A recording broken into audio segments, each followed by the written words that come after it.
meant to be, you were meant for me. So that means we gotta make it work. Yes. Hey there, Terry Free. Hey there. Nice to see you. Nice to see you back here in Seattle, although don't get comfortable. We're back and forth. You know, we're back in the Bay Area soon, Terry. Yeah, I know. A week here, a week there. Good morning, though. Your trip back was nice? It was very nice, Oh, yes. You see the big banner here in the studio? I do. Because they gave us such first-class treatment I know. in the Bay Area for all last week. Yeah. The people here in Seattle thought they'd put up a big banner. Oh, and show us so much Big banner. love. It says, love, love. welcome back, T-Man Show. Oh. Not only is it a banner, but it's on the back one they've already used. Right. Oh, really? It's great. You can see Cube 93s through it. They want to show that they're giving us first-class treatment, too. Sure. Oh, yeah. You know, they're not putting up in five-star hotels. They can't offer that, obviously. We have residences here, but they're putting up banners for Yeah, us. they can show us just as much love. You know, they're not getting us limos. No. Drive in today. What was that about? To drive commuting. everywhere we need to go, but they're giving us banners. Oh, it's great. Yes, recycled banners, but banners nonetheless. And they are showing us, hey, don't forget that we appreciate you guys, too. Yeah. We put up a banner in your studio. Man, Sweet. they go all out. You had a nice trip back, Terry? I did. Oh, And you? that's all I care about. Oh, don't worry about me. Oh, well, I do. I was you know. worried about you, Terry. No, everything was good. Okay. Yeah. And, of course, T-Man correspondent John had a safe trip back, I'm sure, to the Okay. to the Northwest. But, as I said, nobody should get too comfortable. I gotta say, Because we're here now. I'm not ready for it I yet. know. We're That's a here little now in Seattle, but we'll I've be got- back in the Bay hey Area man, are you next. still talking while I'm talking? Oh, of course not, John. I've gotta say- You're paid per the word. This Yes. is John. And I gotta say, welcome back, Cotters, because, you know, we missed you last week. Okay. Well, get I'm used to glad it. you could be back. Because it's a week And here, a week there. That's how we do it California, now. watch out. Yes. Huh?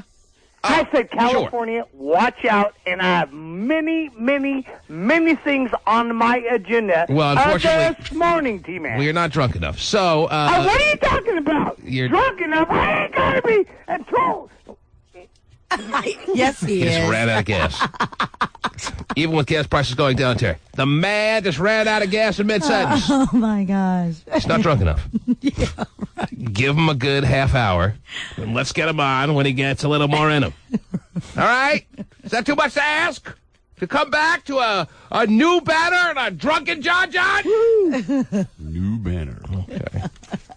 Be nice to have a new banner, not a recycled banner used for something else. And then, I don't know how they did that, but yeah, you could see the faint banner of the past that was used for. All right. So what I'm basically saying to the radio station here is, thanks for nothing. They let me use 2 coffee cups today, though, instead of 1, so my hand doesn't get burned. Wow. Yeah, no, they're really stepping That's up. very nice. It was a nice gesture. Yes. But you missed the mark. What a shame. Of course, yes. But there is a lot to do today, Terry, as you know. Sure. There is tons to go over. There's tons to cover. There's a million and one things that we must address. Okay. And we'll get it all started right after these words. The T-Man Show returns after this. Get ready!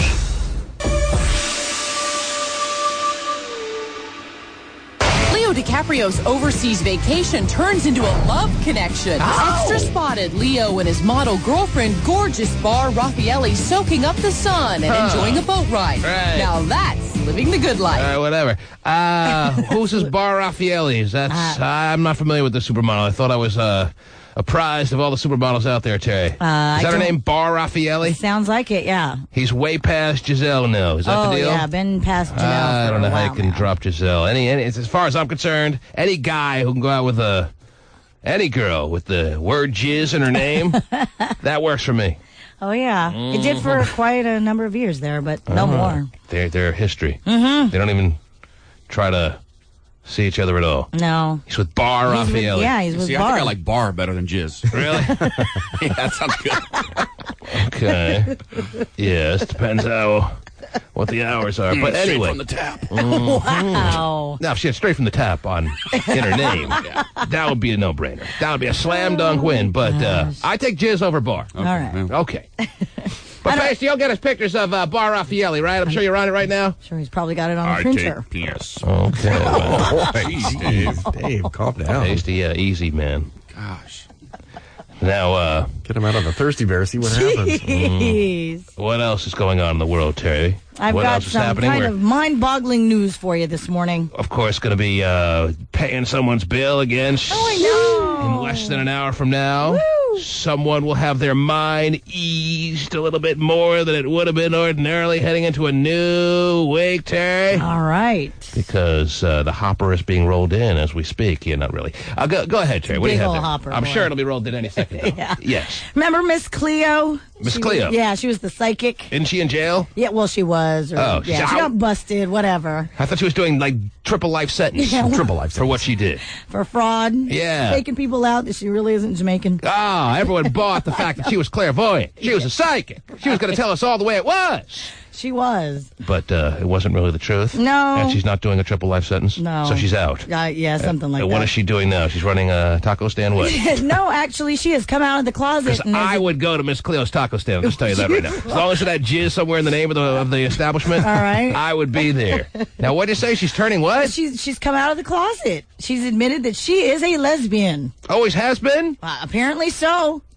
Huh. Or just happened in her. Well, going to prison will do that to you. Yeah, I guess it will. But you think she would have saw that in her future, Terry? Yeah, you would think. Call me now!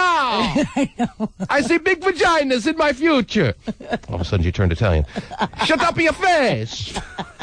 She saw that coming, though. Anyway, she told the gay magazine The Advocate that she came out after being asked for advice by a 16-year-old relative who was going to come out about his homosexuality. So there are gays all through her family. I guess so, yeah. Yep. So she felt that if he's going to come out, I got to have the strength to come out. I've been gay all my life, and I've been hiding it. Yep, can't be a hypocrite, she said. I never thought people would accept a gay Miss Cleo. But now that my career's in shambles, I have nothing to lose. I might as well come out and be the lesbian I always have been. Yep, that's what she Man. said.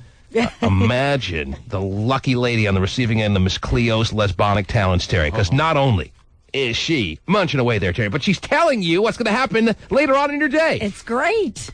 I see a long shower for you later on in your day after I'm done with you. Oh, she was right. She nailed it. Here's all my income. She actually said, quote, things aren't sagging too badly. I still look pretty decent. So Wow. if anybody's interested. That's always a bonus for a lesbian, I Terry. guess so. Yes. And she is Because still, there's nothing, perhaps, that's any less tolerable than a sagging lesbian. Oh, yeah, it's not good. And Terry, you go to the lesbian mixers, and you'll find. Really? Yes, I go all the time. If you go to the lesbian mixers, Terry, if you actually accompany me one night, you'll see that all the sagging lesbians are sitting all alone in the corner. No one wants to talk to them. Bumps on a log, so to speak, because they're sagging. But Miss Cleo, we're very happy to hear that you're not amongst that group of lesbians. Yeah. You are a tight lesbian. Yes, her body's hard. Right. Like the old days, Terry, when we used to all call her 900 number trying to find out where we're going with our lives. She does still do some work as a spiritual advisor, quote unquote. But the psychic word, as far as being on her business card, is no longer there. Can't use that. She can't use it. No, It she's is- just a spiritual advisor. Goes against her probation to call herself a psychic. Is that right? Right. If she's overheard calling herself a psychic to anyone, it's back in the clink. Yep. But Lockdown. But being the woman who we now know that she is, Terry, this full-fledged lesbian. The fullest of fledges. Oh, jeez. I ask you, is prison really such a bad place? Well, she does perform at weddings for gay and lesbian couples, too. She's Because I'm not sure, Terry. I've never been a lesbian, although I plan on it in the future. right. Well, you go to the and mixers, she knows you're that, pretty right? close. Well, I go to the mixers, but doesn't mean I'm a full-fledged lesbian. Right. Anyway, No, I understand. I just wonder if going to prison, you correct me if I'm wrong, Terry, because you're a lot closer right now as we speak, but I'm going to pass you soon, okay. yes. I just wonder if you're a lesbian, if going to prison is the worst punishment in the world, you know what I'm saying? All right, right. I hear ya. Isn't going to prison like party time? Probably. Party time. Party. I'm just speculating. I can't speak with any knowledge. Right. I can't either, but I would assume as you do, yes. Like pretty much on every subject, Terry. I can't speak with any knowledge. I'm just speculating. Right. All right? So you have no answer for me? No answer for you. I haven't been in prison lately, and I'm not a lesbian last I checked. Thought I'd catch you there. Well, Because a lot of people out in the community of the Northwest, and even though we've only been on in the Bay Area, Terry, for 1 week and 1 day, Yes? they already are having rumors run rampant through the most crookedest street in the world that you are, in fact, as lesbian as they come. But I'm not gonna continue to fuel that fire, Terry. Okay. You do enough on your own. Yeah, having the deepest voice in the world for a woman on the crookedest street in the world. Right. Yes. Okay. But we can move on if that makes you uncomfortable. Fine. Yes. Let's do. Miss Cleo does not like men. And a lot of the men out there waking up this morning are, I'm sure, saying to themselves, damn! I really wanted my shot. All that tainted advice from years ago. We thought it was a straight woman. I don't know. I'm sure a lot of men, Terry, are going to just jump off cliffs today. Right. Miss Cleo's I don't want to live in a world without Miss Cleo being available to me, is what a lot of men are saying out there. Oh, goodness. She's a lesbian. Yeah. Okay. Let's take a moment, let that sit in, and then I'll ask you what else you have there, Terry. John. And you are a nipple clapping, loving little bitch. Yeah, like that there, you Asian wannabe bitch. Wannabe. Yes. I don't even have to welcome him or say he's on the air, Terry. All I got to do is punch up John's line, and he's already in mid-sentence. What? Oh. To the crookedest teeth. Oh, my God. I said S-L-U-T-E. Why are you calling Terry Free this morning a wannabe Asian and a slut? What's wrong with you, John? Because first of all, she's a bad Asian. She's a slut. She doesn't know what she wants, and she doesn't even know what a goddamn nipple clamp is about. It's about. So she knew if she Kitties, I see the problem now. Vibrate you all the way Right. out. Wow. Okay, I see the problem now, John. You're upset because if she knew what a nipple clamp was all about, then you would be a little bit more welcoming of Terry Free into your world. Is that what it's all pretty much coming down to right now for you? Absolutely. Not only Yes. that- Terry, I have to agree with you. Not only that, you know, it'd be really great. What else, John? Jeez. It would, I didn't think it could get any better than nipple clamping, but he's got something else that's... I've got a vibrating zip. I've got a vibrating. You work on that and get back to us. What's scary is that he knows what a nipple clamp is. Oh, Terry knows all too well. As a matter of fact, some suggest that John's the inventor of the nipple clamp. Whoa. And by the way, he called me a sloot. S-L-U-T-E. That's how he spelled it. Is that right? Yeah. I think he did. Terry's just very excited to correct somebody on spelling. I am, for once. How did he spell it? S-L-U-T-E. Oh, he did? He spelled it with an E? Yeah, it sounded Yes. Well, that's the old English way of saying slut. like Hear ye. Right. Here come thy salutes. Yes. Now I'm a pirate. John, Terry's firing. Terry's firing back at you, John, that you're not going to win the spelling bee. Is that a problem? Do you have an issue with that or no? No, I have no issue with that. As long as I can spit a little freaking Something tells me you spit a lot of things. pooch on her nipples. Oh, that's not really necessary, John. Now, Terry, you did bring up an interesting little point or a little interesting suggestion. I don't know if you're aware of it or not, but the Terry Free versus John spelling bee would be quite. Oh, that'd be great. That would be quite the competition. Oh, let's do one. I'll do it. It could be the spelling bee that never ends because there's no correct words spelled. Oh, what are you talking about, T?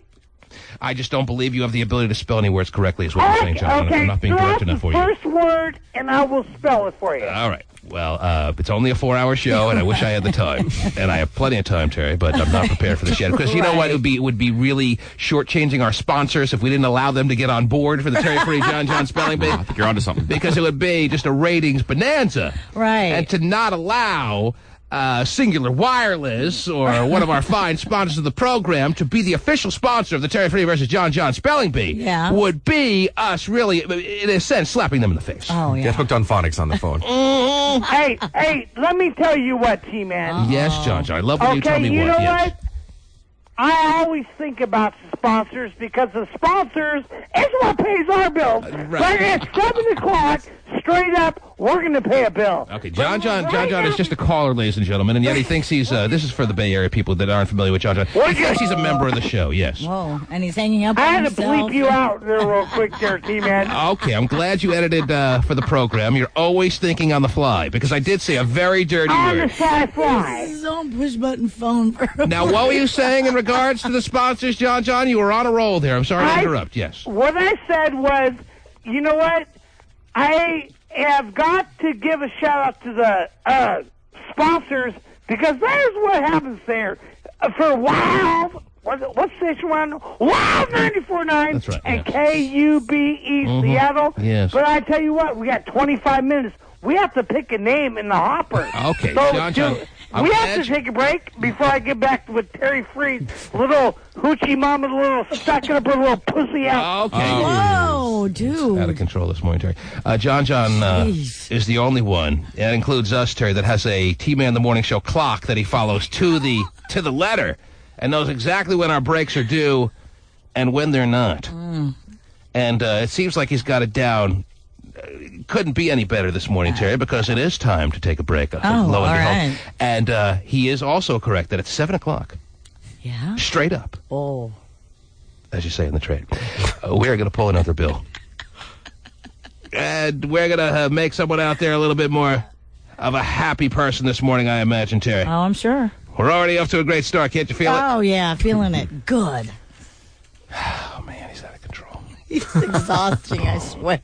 And I really, as hard as we try, Terry, we can't convince him that he's not actually a part of the crew here. He's just a caller. Yeah, and by the way, John, your name is not on our welcome back sign. Oh, I'm a welcome back Otter. okay. Spice has made a reference to that this morning. I didn't get it either time. The T-Man Show returns after this. Get ready! It's Destination Oprah for Janet Jackson and boyfriend Jermaine Dupri Monday. He says, Jermaine has taken me places I haven't been before. Please explain that for the people. Right. We've gone to Egypt. Good answer, Janet. And that's today's couples news. Yeah, that's fine couples news. Now, Jermaine Dupri and Janet Jackson have been a couple at least 5 years, wouldn't you say, Oh, Terry? yeah, at least 5 years. yeah. And in fact, she is on the cover of Vibe magazine. Is that right? And she's got a little belly button ring, or not ring, but a little piercing. And it says belly button JD's. ring. Yeah. JD's? Yeah. And it has an arrow pointing down at her vagina, or Well, what? I think just the fact that it says JD's encompasses her. Her whole body. Yes. Right. Yes. She's I see JD. it. I see the picture you're pointing at me there, yes. It's a little medallion hanging from her belly button there. Yep. And I think it would be more fitting if there was an arrow accompanying the letters JD apostrophe S's, Yeah. and it pointed right down at her vagina, Terry. I'm sick of saying vagina, Right. so we're going vagina now. Are you? That's right. Vagina. Yeah, you noticed the change? Yeah. It didn't seem like you did. Anyhow. Well, I mean, do you want me to acknowledge it? Yes, really? I want you to do a dance every time I say it. Okay. I'll be sure to remember that. Listen to Oprah's audience, though, man. They're so unsatisfied bunts out there that anytime they hear any reference to a woman being satisfied sexually, they just start swooning. Jermaine Dupri Monday. She says, Jermaine has taken me places I haven't been before. Please Listen to that sad, pathetic sack of an audience there. Just hoping and praying there's going to be some kind of sexual reference coming out of this day of Oprah. Yeah. And but they couldn't help but laugh at the undeniable humor that came out of the segment nonetheless, though, Terry. Yes. They're trained like that. Yeah, I haven't been before. Please explain that for the people. We've gone to Egypt. That's funny! I know, they're just rolling, aren't they? Even if you're the most unsatisfied butt in the world, Terry. Let's Yes. say you're the most unsatisfied woman ever. Okay. Wouldn't you rather go to Egypt Sure. than get this dazzling orgasm on a given afternoon, Terry? Because that's when No. orgasms happen. Orgasms happen In the afternoon. And they're dazzling. Would you rather go to Egypt or get a dazzling afternoon's orgasm? I actually would like to go to Egypt. So you can't deny it. You wanted to No. deny it for a second there. I heard you for a second trying to make it seem like you'd like the dazzling orgasm, but you Yeah. couldn't even pull it off. Right. You couldn't right. pull it off. No, I couldn't. Well, you've had one of those, right? I'd rather go to the Luxor. Rather go home. But Oprah's audience, just pathetic. Just Well, hanging on any hope of a sexual reference. It's just obnoxious. Well, it doesn't, I mean, she's the one who kind of leads it there, too. Did you hear them moan and then just break Yeah. out in laughter? Yeah. I mean, am I right on this? Either I'm right or they just rolled out a whole cart of tostadas. I don't know what it was. Something free. Yeah. Places I haven't been before. Please explain that for the people. We've gone to Egypt. Yeah! That Oprah, let me tell you, she gets out the best in everyone. I love it. Yeah, where's my free stuff? Right. It's the greatest audience. They laugh at anything. Well, they're just thinking that sooner or later, if they laugh loud enough, Oprah's going to wheel out free crap. Right, right. That's the hope. Anyone who goes on Oprah's show now, you don't see them when they're filing out. If you see them when they're filing out, they're like, that's it? At least give me a Chico watch or something. Right. I laughed at that crap for 2 hours. It was just Whatever. Janet and Jermaine. That's it. It's only an hour show, but it seemed like 2 hours. I know what you're saying. Yeah, well, the taping might be a little bit longer. You know. Right. Oprah takes a lot of snack breaks. And she doesn't even share. And let's welcome Janet and cut time for something to eat. Right. That'd be a great show to be a part of. That's what they're thinking. That's what they're thinking. But they every once in a while see all these ladies filing out with all bushel loads of crap, and then they Right. wonder where theirs went. Well, you got to hit it on the right day. Huh. You don't see the after hour show. You see Right. the after hour show. You don't see the after hour show. Right, Where right. they're complaining, going, Janet Jackson's nice and all, but where's my car? Right. I'll pay the taxes. I don't care. Yes. Look, Janet, if you're not going to talk about your weirdo brother, then we don't want to talk to you. Sounds like a good policy. She never does. What are you going to hear from her? Well, It's just the option to be in there with Oprah. I mean, that's what they love. oh, is that it? Okay. Well, Well, when she came here, she was sold out like crazy. okay. Yeah. We can all see what else we missed on the Oprah program later today. Oh, yes. Because I don't see how it's not on everyone's schedule. You make a date with Oprah, and you keep it. Yes. What else is going on? I'm going to the petting zoo instead, Terry. Are you? Well, Jessica Simpson recently did an interview with Allure magazine and apparently told them that she is wearing a rooster necklace. You got Janet Jackson wearing JD's medallion. Yeah, on her little belly button. Right, Now indicating that her body belongs to him. Right. Because you've got to now flag and ID who your body belongs to. That's just the way it is. Well, then she took mine. I understand. Her boyfriend and your husband have the same name. I get Right, it. It's a initials. cute little joke there. Well, you could share medallions, Terry. Wow, okay. And clothes if you guys balloon up together. Who knows? And men. Since they're the And same you name. can swap men, yes, and never have to worry that you're calling out the wrong name, which I'm sure is a concern of yours at all time. I don't know. Now, what is we got? Jessica Simpson, her wearing Yeah. she's got a rooster pendant on her necklace. Just going to be the accessories show of the No. of the I'm week, going Terry? to explain the Gonna tell us rooster. what all the stars accessories mean. Well, this one, she actually tells you in Allure magazine. In Allure magazine. She says- well, I'm not going to watch Oprah, and I'm not going to read Allure, so I definitely need you to help me out here. What is Jessica Simpson wearing these days? She's wearing this rooster pendant on her necklace. She says that pendant. the pendant substitutes for the lack of action in her life. And in fact, in her quote, she says, "This is my," and it rhymes with sock. Rhymes with sock. Yes. Huh. Yes. So anyway, and then she goes on to say, "This is about as raunchy as I get these days. Right. I don't have a rhymes with sock." Again, we're back to the rhymes with sock Yes. reference. I don't have a rhymes with sock. At the moment. At the moment. She has no rhymes with sock. Right. So I wear one around my neck. I don't know about you guys, but I'm completely confused. Yeah, I don't get it. I don't get this at all. The Terry's got to be more explicit and specific on what the hell you're talking about, because I am lost. What the hell rhymes with sock that could be around her neck that she's representing there, that she doesn't have in her life right now? Oh, well, I told you it's a rooster. Grandfather clock? No, well, Flava Flav does. yeah, he does. Did she rip off Flava Flav's accessory little drawer there? No. I'm telling you, the Rhymes rooster. with sock.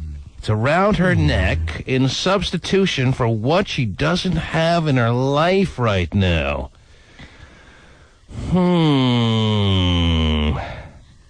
Third grade art class smock? Oh, I love those. Tough, because anything she would want, she'd be able to have. Remember third grade when they made you bring the smock to class? Yes. It was a big stressful moment in my life. Ma, I need a schmuck. Ma, they told me I can't come to school today without a schmuck. Did they have that happen with you? No, yeah, you did. It was either a smock or it was like an oversized shirt of your dad's. Yeah, or that's something. what my mom, that was her crafty idea. Well, we'll just take an old shirt of your dad's. He doesn't have any old shirts. He wears them all as new shirts. My dad And it's not a smock. My dad never updated his wardrobe. Right. I can't wear this. His old shirts were his new shirts. Mom, I'm the same size as Dad. So that's not what you're talking No. about. Would you like me to finish off the quote? Well, why should you? You're making references to we can't even understand. We're lost halfway through the quote. How are we going to let you finish it and realize what the hell you're talking about? I'm lost. What rhymes with sock? That's around Jessica Simpson's neck that is lacking in her life right now. It's not their great smug. It's not A clock. grandfather clock. Grandfather clock. Is it bigger than a bread box? Oh, you can only hope. Oh, man, that sounds painful. Oh. Depends who you're hanging with. Yeah. Yes? Terry, I say we go no further with the program until either we figure it out or you're going to have to give us some hints on what the hell you're referring to that she says... She doesn't say rhymes with sock. No, she actually uses she uses the word. And, yes. and you, Terry Free, feel that you cannot echo the sentiments directly of Jennifer, why do I keep saying Jennifer Lopez? Of Jessica Simpson. Is she on your mind? As she's always on my mind. As she spelled it out right there for Allure magazine. You're talking about Jessica Simpson, one of the most conservative church-going women in the world. You're talking about Allure magazine, one of the most down-to-earth church-going magazines in the world. And yet you cannot quote either of them. Right. Allure magazine went with it, Jessica Simpson went with it, and Terry Free cannot go with it. Terry Free feels the need to say rhymes with sock. So Terry knows the word. Wow. I do know the word. You know the word? I do know the word. And you're looking right at the word, but you won't tell us. No, I'm not looking at the word, but I know what the word is. You're looking right at the word and you won't tell us. Is that what I'm hearing here? Right. Yes. Okay. Am I right or am I wrong? You just said a second ago you knew what you're looking at. No, I know what the word is. Okay. Yes. And in the quote, yes, I am looking at the word. Oh, okay. I see. She doesn't have one, but does Terry have one? Oh, jeez. Do you...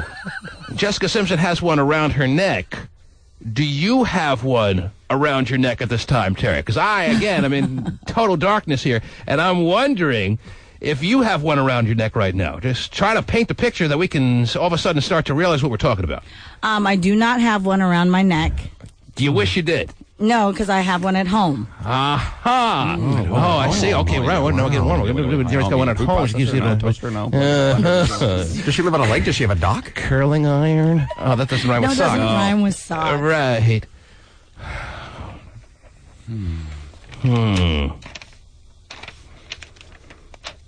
Three-pronged spork. Oh, that doesn't rhyme with sock.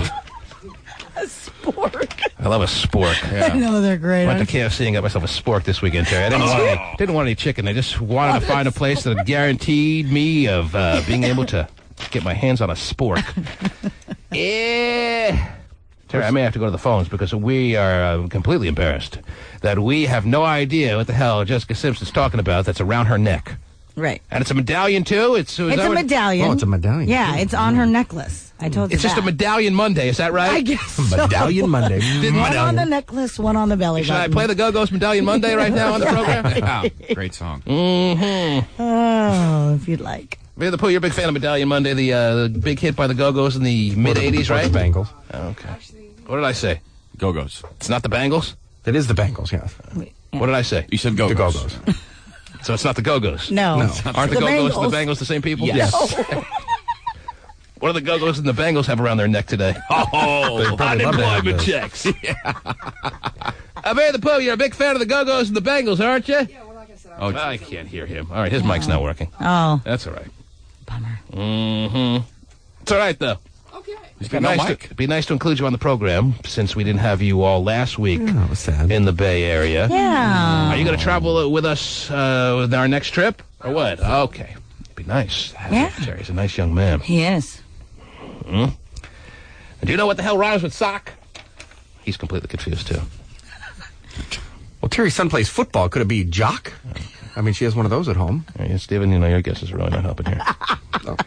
All right. Read the quote again, Terry. Maybe it'll start to become clearer. Go ahead. Start from the beginning. She says, "This is my," and then it rhymes with sock. Right. "This is about as raunchy as I get these days." Oh! I don't get it. I don't have a, and again, it rhymes with sock. I don't have a blank at the moment. in my life at the moment. At the moment. So I wear one around my neck. And it's a medallion of a rooster. It's a medallion of a rooster, yes. But it's supposed to represent something that rhymes with sock. Yes. Okay. And to finish out her quote, she said, I saw it and said to myself, I found my... She says it 3 times. I found my man, yes. I found my man? Yeah. Who's the man? The rooster? The rooster, yeah. Terry, I couldn't be more confused. Don't look at me. It's her, not me. No, it's you. No, it's not. You can't I'm reading read the her word. quote. Hand me the freaking article. I don't understand. Oh, my gosh, it's cock. Oh, boy. Wow, that's not what I thought. What the hell is Jessica Simpson talking about here? I don't even know if we could say that on a family show, Terry. But if she's saying it to Allure magazine, I mean, I'm just quoting what she's saying, right? Right, you my are. Goodness gracious. Now, Terry, now I understand what she's talking about as far as representing her life right now. Now it all makes sense. Why couldn't you just fill us in? Well... Now I feel better about what I have around my neck this morning, a masturbation glove. But you must wear the proper... glove? Yes, you must wear the proper glove. She's going to be in some serious pain. You wear a glove? Yes. In the darkened laundry room. You don't? That's pretty cool. Glove. You don't? Does No, it I glow probably in, should, Does though. it glow in the dark? Terry doesn't have to. Okay. I'm very familiar with my own situation, and I know the roadmap to it. Anyway. How many gloves do you have? You know, maybe I don't have gloves, all right? You have to wash them a lot. See what happens?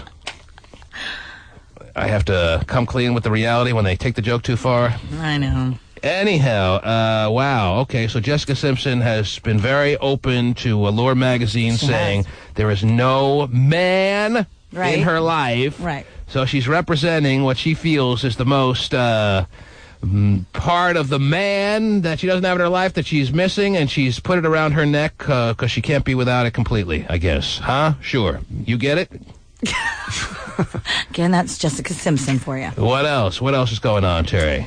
As we whittle down the minutes until we pull a name from the hopper to pay another bill somewhere out there, yes. Oh, well. Bangles saying that too, by the way. Did they?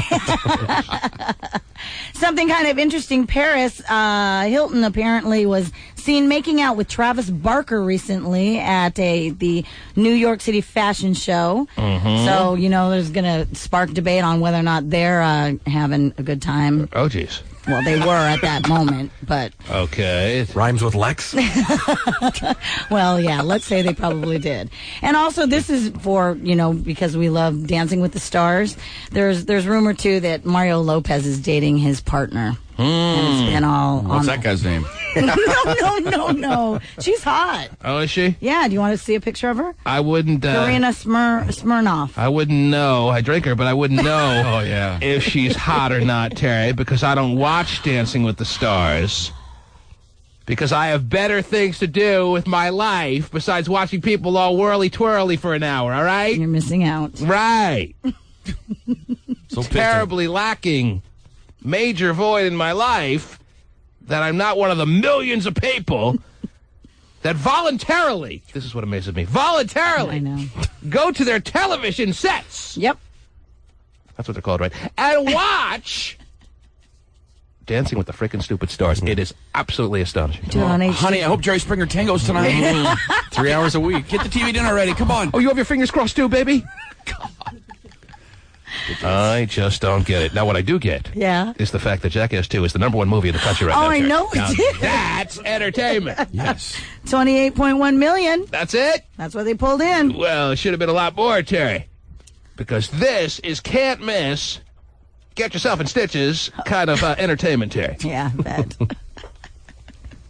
Okay. So there's some sense out there being made. That's all I need to know. Is it? All right. Let me take a break. And when I come back, Terry, another bill gets paid on this here program. Sound good enough? Oh, it sounds awesome. All right. The T-Man Show returns after this. Get ready! Oh, look out now. Terry, 2 days of paying your bills. Yeah. I recall having 2 very happy people on the line. Actually, the one on Friday, she was kind of very low-key. Yeah, definitely. San Francisco apartment liver. Do you remember her, Terry? I do. I don't remember her name from, I don't remember her name to save my life. But I do remember that she was happy in her own little way. Right. Didn't we pay like an $800 bill of hers? Yeah. Well, where are we going today? Ask the question. Here's my hand, the hopper here. have the winner. Oh, look at this. This is exciting.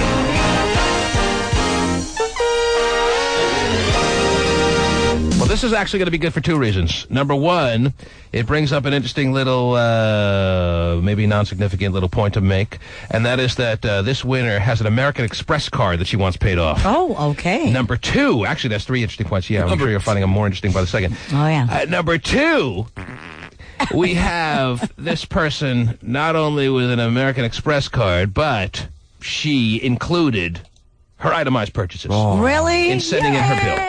As requested. Woo-hoo. And number three. Love that. Already. I've been hearing it from callers this morning, Terry, that Pasty had been screening, but we really haven't opened the phone lines as far as the show's purposes are concerned. So we haven't put any calls on the air yet this morning. But people in the Northwest were complaining that I was showing preferential treatment to the Bay Area folks by picking out their bills on Thursday and Friday. Now, you saw when I picked it out of the hopper, Terry. Yeah. Was I picking blindly? Was I picking just randomly? Was I just shoving my hand in there and pulling out the first bill I could find, or what? Yes. Was I leaning towards trying to coddle or somehow seduce the Bay Area audience by pulling their bills voluntarily, Terry? Was I doing that, yes or no? If I was doing that, please tell me. No. If I was doing it subconsciously, if I was doing it without, if I was doing it subconsciously, please let me know right now. No, you put your hand in and pulled it out. And I pulled it out, baby. Oh, yes. Just the way I loves to do it. Yep. Okay? Moved it around a little, found a bill, and there you go. Thank you for the clarification, because it really sounded seedy there for a second. I put my hand in and I pulled out whatever I felt was there. No, that's not much. But it happened to be two Bay Area bills. What can I do? I pull them out every day as I reach for them, Terry. There's no more scientific little situation other than that to the process. And this morning, now it's going to seem like, since we're back this week, that we're going to pull all Seattle and neighboring town bills. No. I'm just as likely to pull a Bay Area bill, and when we go back to the Bay Area after this week, then we're just as likely to pull anything there. You know what I'm saying? Are you following me, Terry? I am. You're pulling on Bay Area Bill. But I understand Bay Area Bill is more than taken at this time. Okay. I am way too late to the party in the Bay Area to be able to corral Bay Area Bill for my purposes. He's all like right. a thirsty bear. Yeah, right. And it's going to seem rather coincidental that now that we're back here in the Northwest, that I happen to have a bill that pertains to someone who wanted it paid from this area. But even though it's hard to decipher, and I would feel maybe perhaps the same way if I was on the listening end of it myself, I have, in fact, pulled it randomly. And it is Jane Ott. Can you get a shorter name than that, Terry? No. Jane Ott. O-T-T, yes. Ott. Jane Ott. All righty. Jane Ott from Tumwater. I have your American Express card bill, and that's the third point I wanted to make. Who would have thought listeners of ours carry American Express cards? Who would have thought our listeners don't leave home without it, Terry? Wow. Because I don't know about you, maybe I'm wrong, but I consider the American Express card kind of stuffy, kind of uppity, kind of higher class wannabe-ish, you know what I'm saying? Yes. I thought our audience was more of the Capital One, the MasterCard, the Visa people of the world. You know, give me my finance charge. I love every second of it. Yes. I don't want to have to pay. I don't want to have to pay too much of my bill at one time, kind of people. And that's the way life is. That's the way it should be. Sure. But apparently, there are people out there of all shapes and sizes. Because Jane Ott. Jane Ott. Yes, Jane Ott carries the American Express card. Wow. And she has rang up purchases in the amount of, and if you carry the American Express card, you might think it's a big whopping bill. I would think maybe I would be paying at least a four-figure bill this morning. Sure. Her bill is for $646.67. No slouch bill. It's not like it's not like a $30 bill. There are a lot of $30 bills in this hopper here, Terry. But this one happens to be $646.67. Now, what did Jane Ott buy, you ask? What did Jane Ott buy? Well, when you say Jane, Terry, it ought to be good.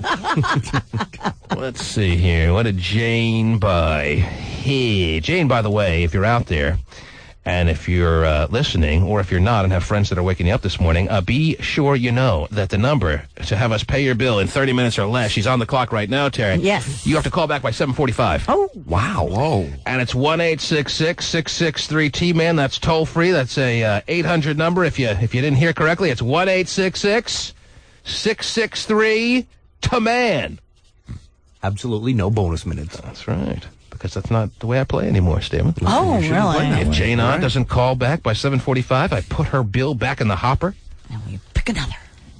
I rub my ass with it, put it back in the hopper. Well, with my clothes on. And then I pull another bill, Terry, because she should be listening. She should be calling back as quick as all the other winners. We actually had to pull a second bill on Friday or Thursday, or one of those days, because the first bill pulled didn't call back in time, and then she called back kicking and screaming and complaining that she couldn't get through.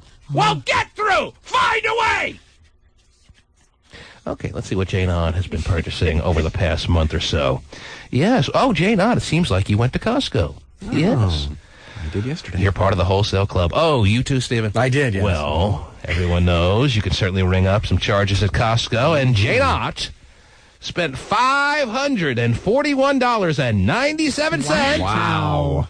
$541.97 in credit card purchases at Costco. Terry, that's just one oversized box of Cheerios. That doesn't go very far, does it? Well, Goes pretty far, actually. Oh, it does. Actually, but yeah, you can spend quite a bit there, that's for sure.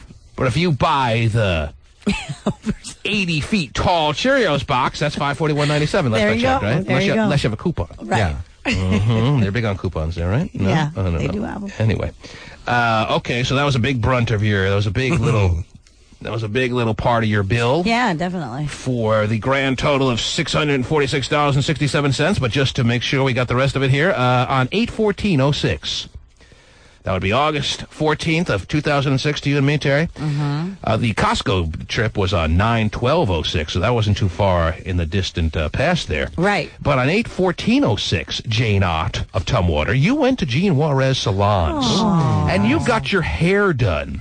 Oh. And then you said you charged $50 at the Jean Juarez Beauty Salons. Wow. And after your hair was done and you looked all nice as you were twirling out of the chair and on to the front desk to check out, you said, hey, put it on my American Express card. That's right. This beautiful do you're looking at, I want to charge it. Yeah. Actually, I want to do 50 cash, 50 check, and 50 on the card. Yeah. $50 in a health and beauty spa Jean Juarez charge was made on 8/14/06. Isn't it beautiful that I get the itemized charges here, I Terry? love it. Because I want to know more about Jane Ott. Right. Now, she doesn't want me to be telling more about her, I'm sure, but I'm fascinated by someone who gets their hair done and then says, hey, put it on my American Express. Right. I'm glad I didn't leave home without it. Charging tubs of mayonnaise is also funny. God. Also on 8/14/06, your hair looks so damn good, Jane Ott, that you went right over to Macy's. Whoa. Because directly below the beauty salon charge, Terrence, is a charge at Macy's in Tacoma, Washington. Right.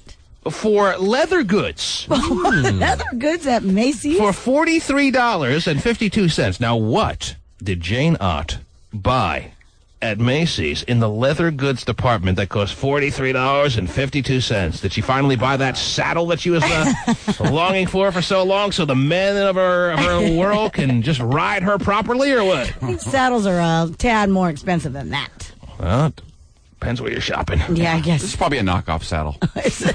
Yes. Nice little handbag. Is that what you bought? That's what you're saying? Possibly, yeah. A little handbag for $43.52? Sure. Gloves. Yeah, maybe some gloves. Okay. All right. But you didn't end there, Jane Ott. Oh, No. big day. Jane's big day. Because after Jane's big day concluded at Macy's to get her leather goods, you thought she would have said to herself, oh, I got the leather goods, I'm done for the day. Hair looks good, leather goods in hand. My hair couldn't look better. Right. My saddle is ready to roll for tonight. Oh, and I'm driving home to tubs of mayonnaise. But I am not complete as far as my day's concerned, said Jane Ott, because also on 8/14/06, she went to Old Navy. Got to show off your new saddle to the Navy. Yeah, I guess. Look what I got, boys. She went to Old Navy and bought herself something nice for $26.56. Wow. That's 10 pairs of flip-flops. So no food on this day? Costco. Well, that was a different day. Oh, yeah, that was a different day, For right? a month. Jeez. Yes. When you buy food for a month, you don't need to be making purchases every day. I mean, there's a Red Robin right there. You could have done that. Get burgers. Some burgers. What the hell do you need Costco for anyway, by the way, Stephen? You have 2 adults in your house. That's it. You're not an army of people in your home. Yeah. That 6-month-old will eat us out of house and home. What are you buying at Costco that you have to be a member so badly? Well, there are lots of things we buy. Like contact solution. I mean, you can buy that. It's a Hurt Plus. deal. Got to run out to Costco. We're out of contact solution. Chicken that you can freeze. Oh, yeah. It's worth waiting in line for 45 You know minutes. what? It wasn't even that long. I'm already realizing I'm sorry I asked. It's lots of things. How are we doing on Jane Odd? Any calls from her yet? Express line. Pasty is manning the phones. He is rifling through calls as we speak at 1-866-663-TMAN. Let's hear the live sounds of him rifling right now. You hear him rifling through calls, Terry? He is rifling through calls, and yet none of them are Jane Ott from Tumwater. Is that right, Pasty? No Jane Ott yet. Okay. Thanks for the live update. This is really exciting, man. T-Man show. Yes. Okay, do you want to hear him? Yeah. Was that her? I don't know if this is Jane Ott. You sound a little masculine for Jane Ott. But I like it.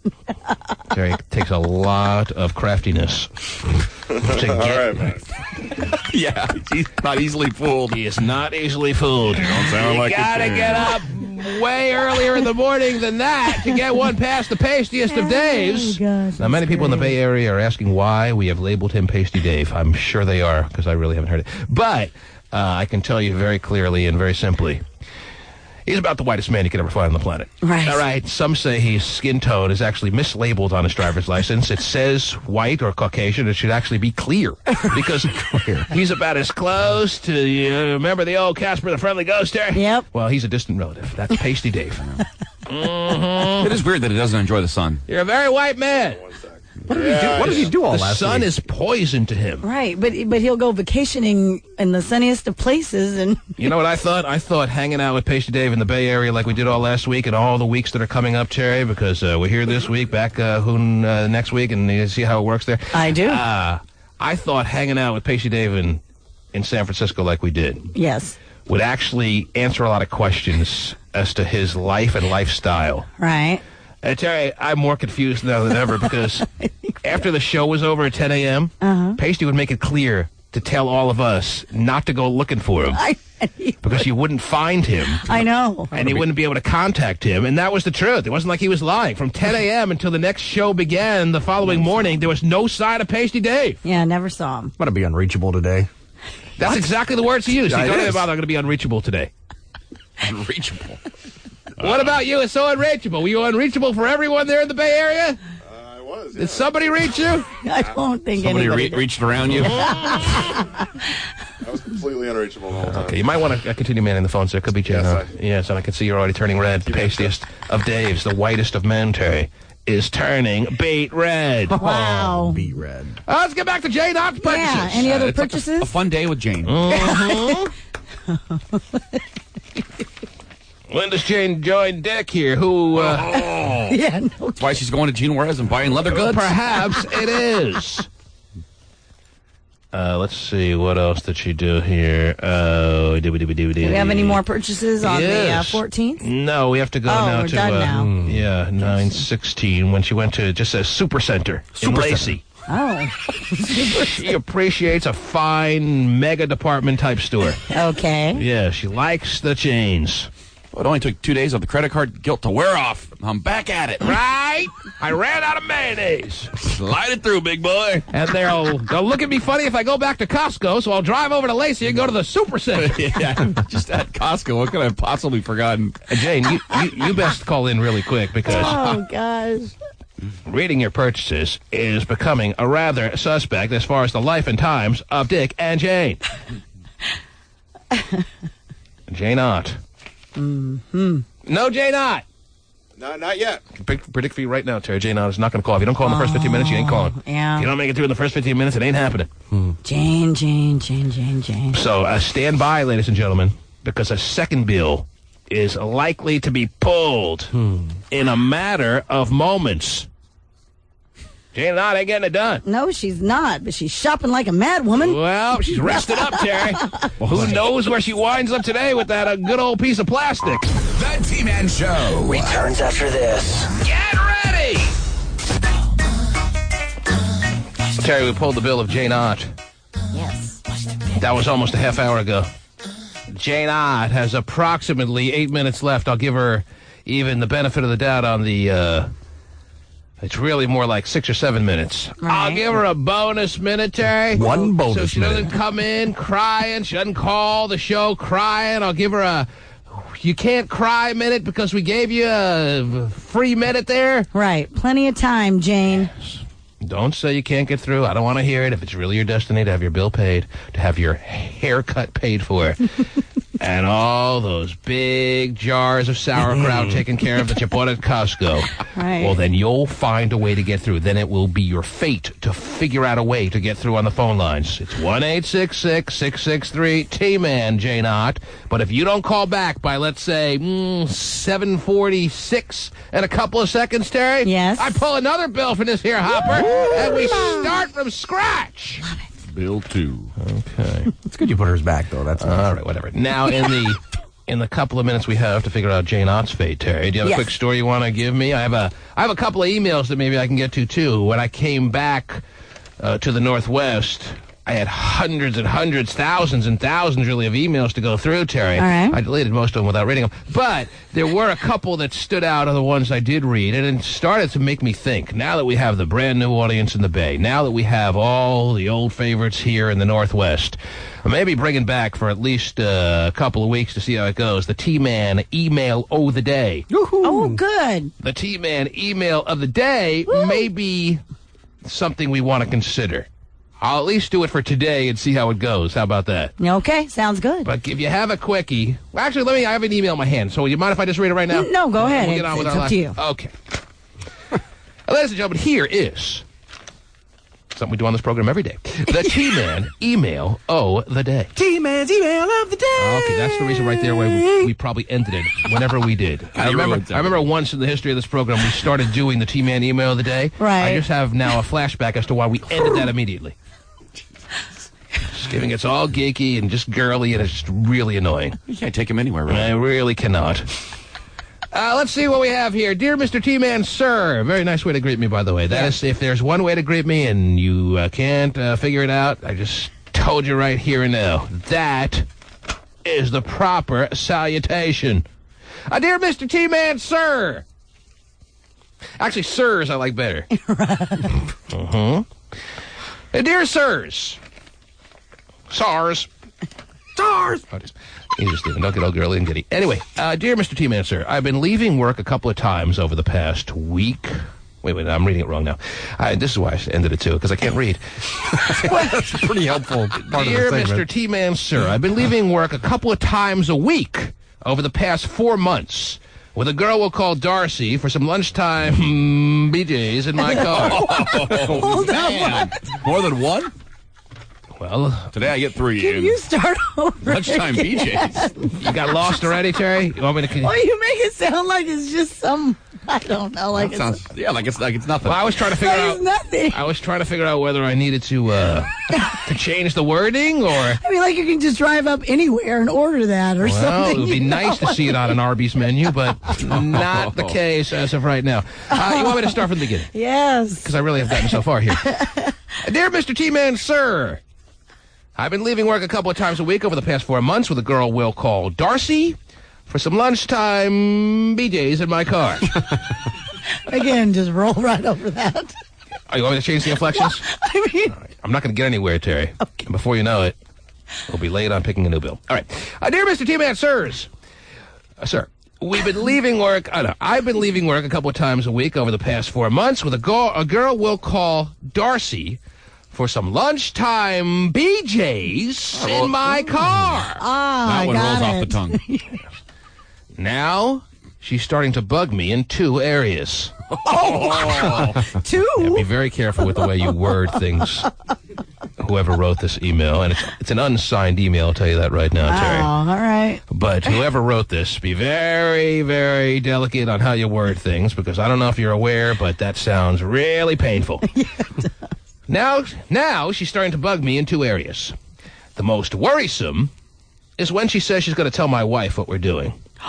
But she always makes it seem like she's joking around when she says that, so I'm not panicked yet. Oh, yet, huh? What ways can I get her to stop saying that, short of telling her that I'd kill her? Oh, Wow. Thanks for the time, and hopefully you could offer me some advice on the air between 6:15 and 7 a.m. Oops, as I travel to work. Well, we missed that window. Always got to make sure to get to work early to make sure the lunch hour is on time. Well, how about we shouldn't have started the lunch hour with Darcy. Well, the first thing that comes to my mind is why he has to put in the letter here, the email, that will call her Darcy. Usually when people say, let's call her Darcy, or a girl will call Darcy, as he puts it. Right. Then he goes on to make references to Darcy, Darcy, Darcy, Darcy all through the email. That never happened in this email. Right. He could have just left that alone and didn't have to. It's just interesting. Yeah. no point to bring her up. Yeah. Her name. There's no point to even bring up a fake name. Yeah, he could have just said some girl at work. Yeah, obviously Darcy's a fake name. Right. And he could just left it omitted, because if you put Darcy, then he's establishing Darcy, so that every time he refers to Darcy, never mind. Got it. That makes sense. Number two. The thing that stands out to me in this email, Terry. Yes. The number two thing that stands out to me in this email is that he says she's starting to bug me now in two areas. Or now she's starting to bug me in two areas. Okay. And he mentions one area. But he never goes on to mention what the second area that's bugging him is. Yeah, that's right. Second area. He very craftily omitted what the second area was, and now I'm going to be tossing and turning all night trying to wonder and figure it out. God. First area, no problem. First area, obviously, he points out as the most worrisome, is that she's joking around, that she's going to tell his wife what they're doing. I'm going to tell your wife, no, I wouldn't do that. Is that how it goes? I'm trying to figure out how you do that in a joking way, and that's the best that came to mind. Wouldn't that make a great BJ woman, Terry? Oh, yeah, I guess. I don't know. Wouldn't that make a great lunch hour Hummer kind of lady? Guess so. I'm going to tell your wife, no, I would never do that. I just love being with you. Maybe that's it. So that's the obvious, clear, most concerning way that she's bugging him. The first way, right. That doesn't mean we weren't curious and interested to figure out and find out through what he writes in this email what the second way was. I need to know what the second way is. Now all I can do is speculate. Right.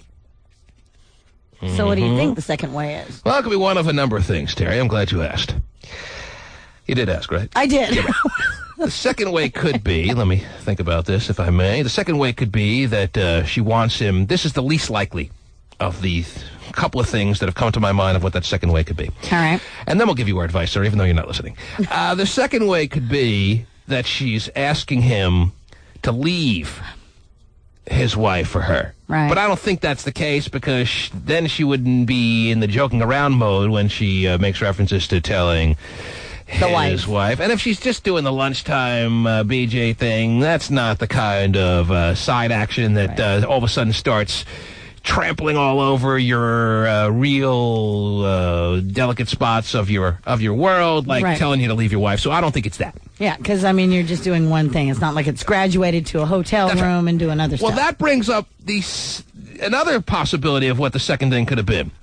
She could be nagging him. Nothing worse than a lady giving you your lunchtime Hummer that's nagging you.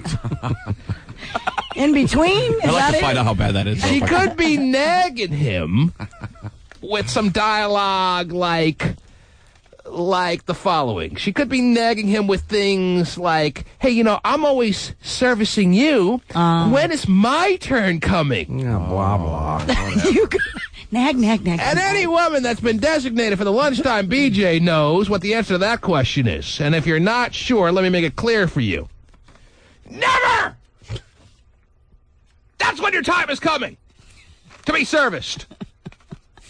Once you've established the very personal lunchtime situation like you have, Yes. don't expect ever to have the favor returned, all right? That ain't happening. Okay.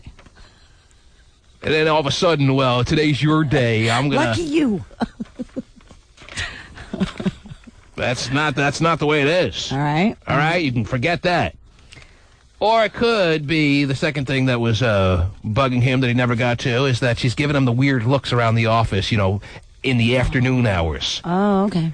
Today was lunchtime Hummer Day, and now at the copy machine, you're giving me all the googly eyes I can handle, and I don't need that crap. Like, oh, did you enjoy it, honey? Right. That kind of stuff. Are you still in the euphoric type state that you were in an hour ago in the truck? Don't even look at me all through the afternoon, please. Right. Just leave it alone. Go about your business. Is that what you prefer? Yes. Okay. When I walk by, you look at the floor. Right. Okay? It's definitely a truck, though. I think you're right about Because no guy... Oh, there's a pickup. Oh, maybe it's a minivan with some AstroTurf in the back, but who knows, Terry? No guy who has the arrangement set up for the lunchtime situation like he does, Right. then needs to have her giving him all these weird looks all through the rest of the day. You don't need that, Terry. Okay. And you will not tolerate it. Absolutely not to be tolerated. But you know... Okay, Darcy? Oh. I know what. What do I know? I was going to say, well, you I kind don't need of... to take a break till 55. Till 55. Stop flashing me the break sign. I don't need to take a break till 55. Right or wrong? I'm talking about lunchtime BJs and you're flashing the break sign. I don't need to take a break till 55, right? We had a longer segment there. I thought we were, you're right. We don't have to break till 55. Thank you. Stop flashing me the break sign. Am I right or wrong? You tell me if I'm right or You're wrong. absolutely right. All right, then why are we flashing me the break sign for the past 2 minutes? I was a little overzealous. Okay. He doesn't like this conversation. Oh, yeah. Lunchtime BJ's with a man and a woman. Lots of cigarettes. There's somebody around the office he's giving the googly eyes to. And he doesn't want him to be complaining to him later. Is he Darcy? Right? What other reason can he be flashing me the brake sign? You're absolutely right. Dude needs a smoke, man. Well,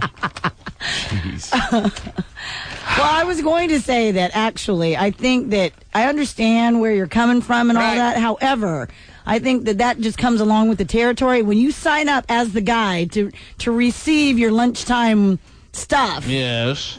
then that... So you're saying that's too much to ask. A married guy sets up a situation where with a coworker, he gets the lunchtime, few time a week, complimentary Hummer, and he has to deal with the googly eyes he's going to get the rest of the day. Yes. That's part of the package. Yes. Yes. And, of course, I mean, it's I think, natural to graduate to, hey, when are we going to go to a hotel room? I don't And- want to live in a world, Terry, where you can't get your complimentary Hummer from a coworker behind your wife's back and then have to, in the same token, sign up for the googly eyes all through the rest of the day for those uncomfortable copy machine moments. Well, and don't sign up Yeah, for that. it's all part of Copy it. machines. Yeah. I'm always at those. Copy machines are very awkward in the workplace, and I'm assuming, and I think this is a rather large assumption, that Yeah. this dude has a copy machine somewhere in his work life. I think it's more like 2x4s and a hard hat. Well, if you're going to sign up for that, just that's what you have to You do. don't need the awkward water cooler moment. Everyone has a water cooler, no matter what job you're doing. So Right, screw the that's copy. Screw the copy machine reference. You don't need that awkward water cooler, wet my whistle kind of moment. Oh, yeah. Where she's giving you the look like, how great was I today? All right, you don't need that. But somebody always gets a case of the feelings, though, in these. Yeah, that is true. Somebody always does. This is not the only man who's got this situation carved out for himself, fortunately, Terry. This is not the only woman who so generously is willing to look past the fact that this man has a wife and is giving him the lunchtime situation. Right. And for all the ladies out there that are making a man a satisfied lunch goer, Right. okay, all the ladies out there who are making a man's lunch hour that much more special by allowing him this circumstance, don't feel like you are entitled to give all that afternoon kind of uncomfortable little stares and subtle smiles, all right? Because he doesn't want it. You may not want it. He's going to get it. He doesn't want it. I didn't sign up for this. Look at the floor. Sorry, but you did. Uh-huh. That's just... Well, I don't agree with you there, Terry. What? I think That's not part of the contract that they drew up. Well, unless and regardless if a contract was signed and everything, and she's like, "Oh, okay, you won't get that." Right. Eventually, like Stephen points out, so she'll get the feeling more. That's her. She's gonna. What are they really doing? They're not really having your more classic traditional sex. I know, but it's still intimate. This man makes it very clear. What kind of intimacy is here? Well, there's no intimacy. She's this is very impersonal. This woman is getting in his truck. He's sitting there pouring his chicken noodle soup out of his thermos, and she's taking care of what needs to be taken care of as part of their arrangement. God, I hope I don't spill. Mm-hmm. That's all that's happening here. Noodle soup, out of the thermos. That his poor wife made for him. That his poor wife made for him. Yes, I have to agree with you there, Stephen. His poor wife. Dicing up chicken all day. Who long since cut out Hummers as part of their deal. Wow. Which left him no choice. Than to make this arrangement. That's right. That's how it comes But about. let's get back to his question at hand. His question at hand has not been addressed yet. He writes in the email, the most worrisome part of the two-pronged area of concern is that she jokes about telling his wife. Now, no man wants to deal with those jokes. Okay? Those are not jokes. No. There's no funniness there. He doesn't want to go see her as she appears at the Laugh Factory later in the week, Terry. Leave your jokes out of the truck. But you know why she's joking is because she's actually She pretty wants to make him serious feel about that. guilty, and she may be developing a small she's- case of the feelings, which is way out of bounds. Well- Trying to Oh, feel there him goes out. the brake sign again. Oh, boy. 55! You risk your life. Let's see here. Well, I wanted to deal with this man's actual concern, but apparently I don't even have the time right now. Oh, all right. Pasty, jeez. Jeez. Well, I'll tell you what. We'll take a break, and we'll even open the phone lines here, because heaven knows the phone lines ain't being flooded by Jane Ott. Yeah. Jane Ott has lost her chance. Wow. Bye-bye. So here's what we're going to do. All right. Even though I have another bill to pull, I'm not going to neglect this man's situation, this man who does not sign this email of the day.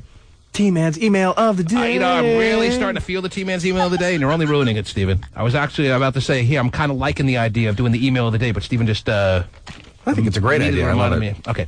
Yeah, I do too, so maybe you want to stop the jingle thing. Okay. Let's open up the phone lines, 1-866-663-T-Man. Any comments you want to make, any questions, any concerns, any thoughts you may have based on this email will be more than welcomed right now. And then later towards 8:30, Terry, I'm going to pull another bill because Jane Ott is disqualified for the day. Wow. We are not paying Jane Ott's bill. 1-866-663-T-Man. Back after these words. The T-Man Show returns after this. Get ready! And Terry, Jane Ott did herself a terrible disservice this morning by not calling back in 30 minutes when her bill was pulled. Right. That was $730-some-odd in a American Express card bill that could have been wiped away if she could have just gotten through on the phone line. She did not. And now we are a matter of minutes away from me reaching my hand back in this here hopper and pulling another bill. I don't even know if that is actually the protocol here. I don't know if I love using the word protocol because it's a good movie. Not really. I never even saw it. But I don't even know if that's the situation, if I should be reaching for a second bill according to the rules of the game if the first person doesn't get through. But I don't really think I care because I think that's the way it should be played if it's not played that way. Well, then play it your way. But find out, just out of curiosity, if the first person doesn't call back, am I supposed to reach in for a second bill? Regardless of what the rule is, this is the way I'm playing it today. I don't care if you find out in the next couple of minutes. I'm still reaching in the next few minutes to get a second bill. But for the future, maybe if the rules have been spelled out there. Are there even rules? Do they have official rules to this game? I'm sure they do. T-Man pays your bills? Right, but I'm sure they put some kind of disclosure because they know you. Mm-hmm. They I always- keep them very vague what the rules are because with the T-Man, the rules can change at any minute. Right. Yes, that's a good policy. Absolutely. So screw the rules. Right. That's the way I play the game. Yes. All right. That's so, basically what they say in the disclosure. Absolutely. That's what the rules are? Yeah. T-Man plays the game however he feels like it in a Right. given day. End of story. Right. Good rule. Okay. Back to the T-Man's email of the day, Terry. Okay. T-Man's email of the day. Yeah. You're lucky you're out of the studio today. That's all I can say. You're so irritating him right now. The T-Man's email of the day is a fascinating one, Terry. It's very interesting. It's Yes. short and sweet and to the point. kind of like this coworker this man has. And let me reread it one more time, and then I'll continue on with my thoughts, and then we can move on with our day. What do you say? Sounds like a good deal to me. Right. Dear Mr. T-Man, sir, I've been leaving work a couple of times a week over the past 4 months with a girl we'll call Darcy for some lunchtime BJs in my car. Now she's starting to bug me in 2 areas. My ass is the most worrisome. That wouldn't bug me. The most worrisome is when she says she's going to tell my wife what we're doing. Damn her. But she always seems to make it, she always makes it seem like she's joking around when she says that, so I'm not panicked yet. What ways can I get her to stop saying that, short of telling her that I'd kill her? God. Thanks for the time, and hopefully you can offer me some advice on the air between 6:15 and 7 a.m. when I'm in my car. Yeah, we're way off on that one. Yeah.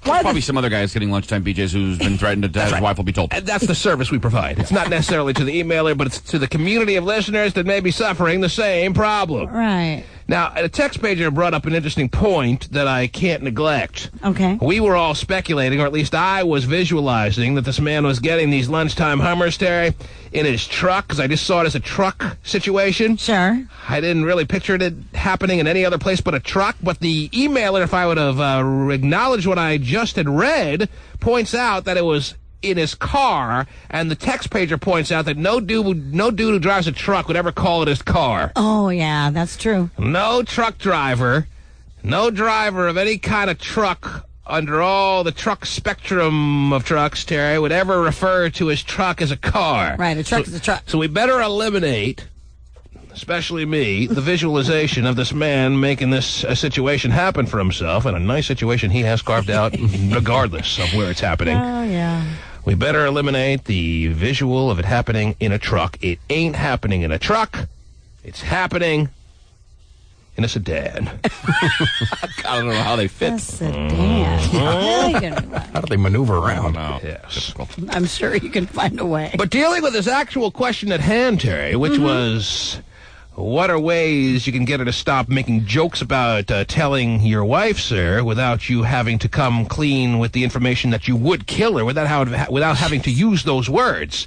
I suggest that the next time you meet, this bothers you, this whole situation, Terry. Well, yes. You're bothered by this, that some woman is being exploited like this. Terry, who's exploiting this woman? Is this man exploiting this woman, or is this woman exploiting herself? Yeah.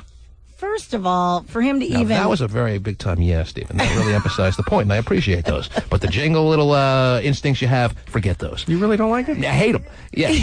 I was going to say that, for him to have to go that far and threaten death to her... Well, here's my... That's his own... Well, that's why That's his own fault. I'm going to give him the best way to go about this that doesn't really qualify as any kind of direct threat.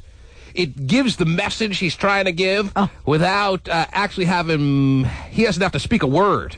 And I suggest to this man, who's not listening, because he's done listening at 7 a.m. and he's already at work worrying about where they're going to go for a BJ today. 3 hours left. That's right. No, you'd be on complete countdown watch at all times if you knew you were getting a lunchtime Hummer all the time. You betcha. Well, anyway, if he, and maybe someone can get this word to him because everyone knows who he is. If he... Great. The next time they get together, which may be by noon today for all we know. Sure. All he has to do is in the back seat of his... I still see it as a truck, Terry. The back seat of his car, all he has to do is have a rope and a shovel back there, and that sends all the message you need to send. Oh, just slide that over.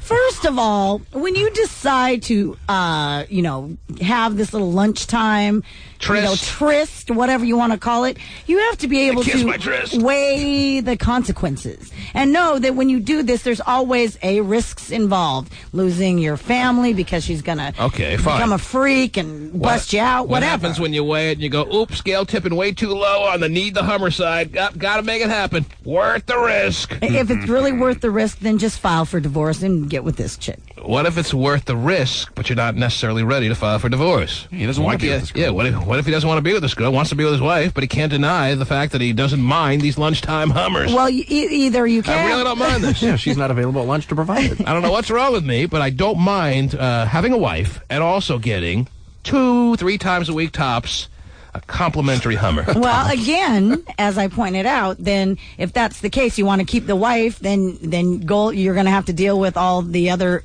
things that are going on, Well, like Terry, the looks. They've been doing it for 4 months, and so far, what do you know? No consequences. 1-866, aside from maybe... But they're coming. The consequences are coming. In more ways than one. You know what I'm saying. You know what I'm saying. I'm almost there. Consequences on the way. Oh. You told me yesterday to give you that warning, so there it is. All right. You know what I'm saying. I mean, certain things are expected. I don't know what the hell you're saying. 1-866-663 T-Man is the number to call. Now we go to your phone calls, and Carla is first up. Good morning, Carla. Good morning. How are you? Mr. T-Man, sir. I'm doing good. That's T-Man, sirs, but who's counting? Go ahead. What's up, Carla? I was just going to say that I pretty much agree with Terry that he does deserve any consequences he may have.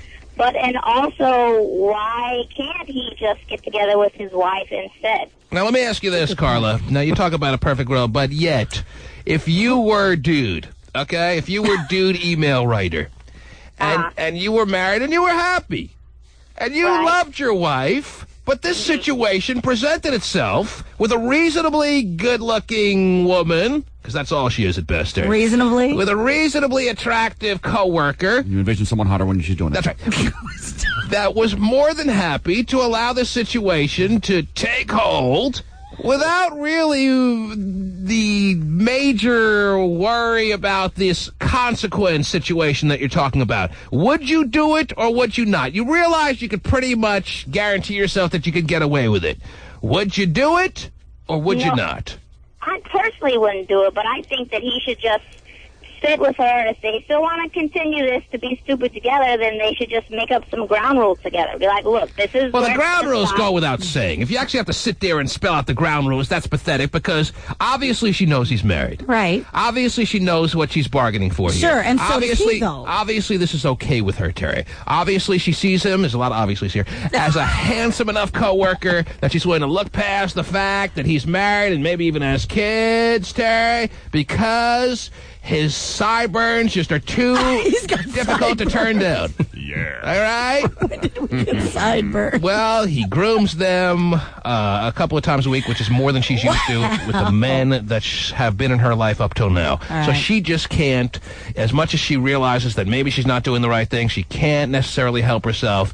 And she's not out to ruin his marriage, but she's not out to obviously give him the freest ride in the world because she needles him a little bit, which is unnecessary. And goes against the unspoken rules that didn't ever have to be talked about. And the answer to your question that you were looking for, Carla, is you probably would. If you thought you could get away with it, you probably would do it. Right or wrong? I wouldn't. If you knew you could get away with it, you still wouldn't do it? No. You never get away. Yeah, and you never get away scot-free. Yeah, you always somebody knows. Something happens. Terry, that is absolutely not the truth. You are absolutely misleading the audience, and that's a terrible thing to do. No, I'm not. Because the reality is, believe it or not, with a lot of extramarital affairs, and guess what? Just as many women are having it, if not more, than men these days. So don't feel like you're talking about the sleazy guys of the world, because there are just as many slazy women out there who are working away from 9 to 5 and find a little lunch hour fun, believe it or not, in their schedule, too. Right. There are many people out there that cheat on their spouses and never deal with any consequences. You're basically suggesting, you and this frickin' Carla woman, that consequences are inevitable. Not true. Yes, now, they are true because either regardless, if both spouses are cheating, whatever, you're unhappy in your marriage. That's you can't say you are happy. So there's a consequence of that. So you go home and cheating, though. Oh, yes, it does. It just goes without saying. We're not unhappy because of the cheating. The cheating came as a result of the unhappiness. Regardless, the chicken came after the egg. There lies the answer to the old question. Regardless, that is a consequence. Your internal consequence. Yeah, and chicken's right here. Plus, it falls out into your marriage regardless somehow. Whether it's how you deal with your children or your you spouse. Are just so full of it all the time. Kimberly, good morning. Good morning. How are you? How are you doing? What can we do for you? I just want to comment on the email. Okay.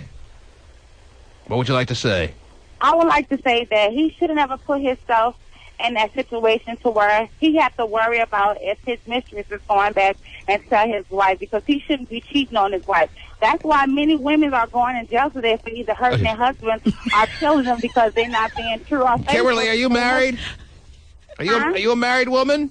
No, I'm not a married woman. I'm a single woman, actually. If you found a coworker to just be whatever your type is, where are you from, Kimberly? I'm from Oakland. What's your type? What's your type in Oakland? What kind of guy makes Kimberly go tingly crazy? A man that's totally honest. Oh, whatever, la-di-da. I'm talking about the physical aspects of this man that totally does it for Kimberly, gets you all worked up to the point where you lose your bearings. What kind of man makes that happen for you? Give me a description of him.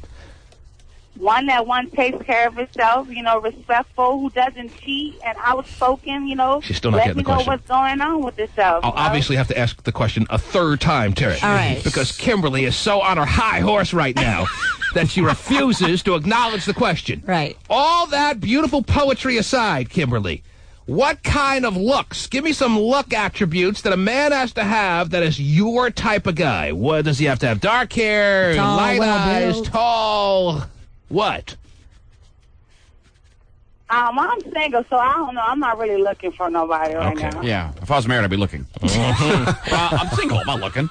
If you're single, why would you look? Because there are trouble. I'd be good by myself. You get too much trouble. There's too much trouble to get into when you're single, Terry. You're just going to wait and save all that trouble days for when she gets married. What the hell are you talking about?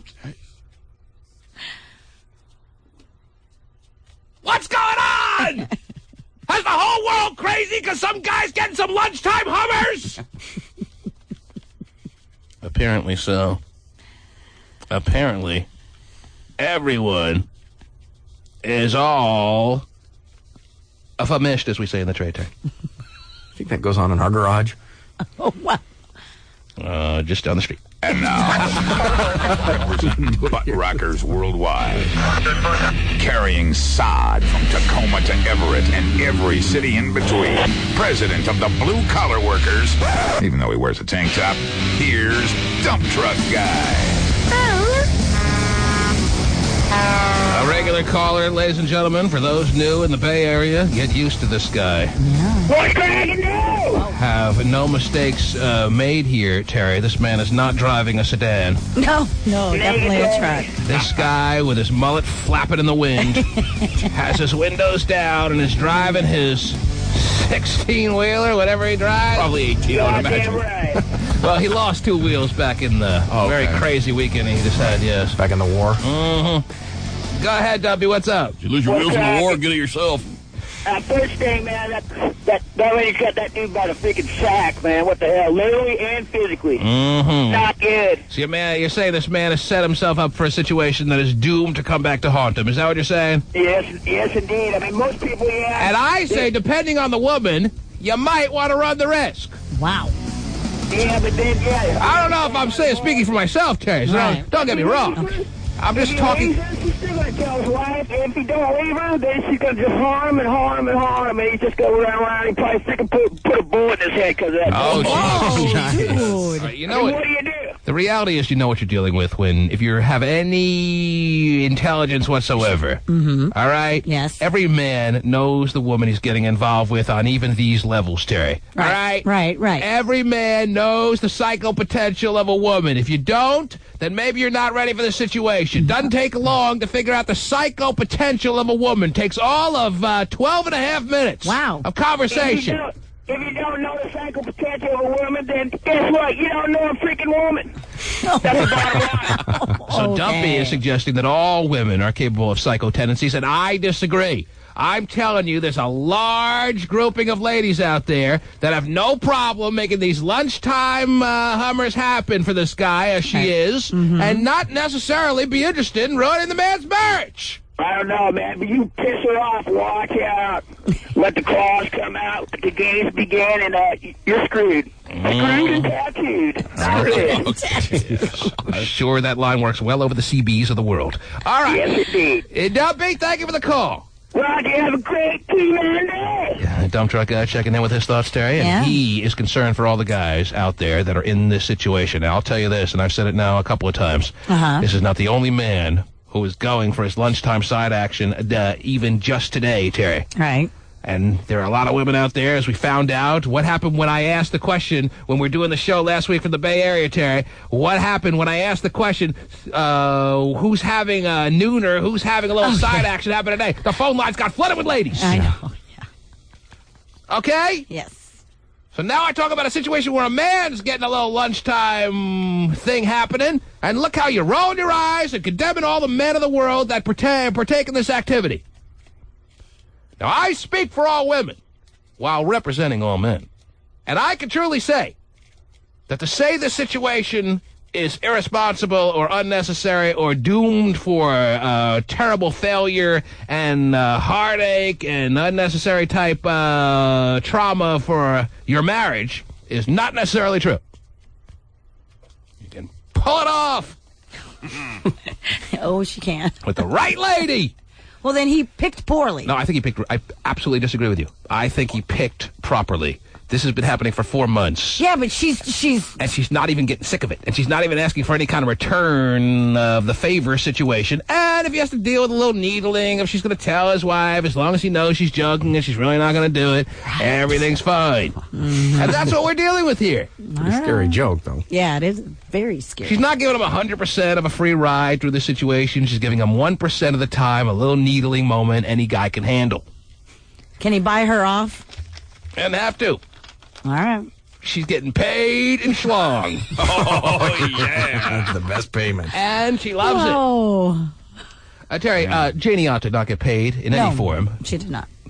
Especially not schlong this morning. So we have to go back to the hopper. And we have to pull another bill. Woo! So we can pay someone's bill this morning, because I do not rest during a given morning in the T-Man Pays Your Bills moments of the show until a bill is paid and we have a happy customer out there, Terrence. Good deal. As happy as the emailer of the day. T-Man's email of the day. You know, if I have to come down there and make you physically stop, I will. What do I got here? Let me see what's in the hopper here. Whose bill am I going to pull now? What do I got? Brian Butler. From Shelton.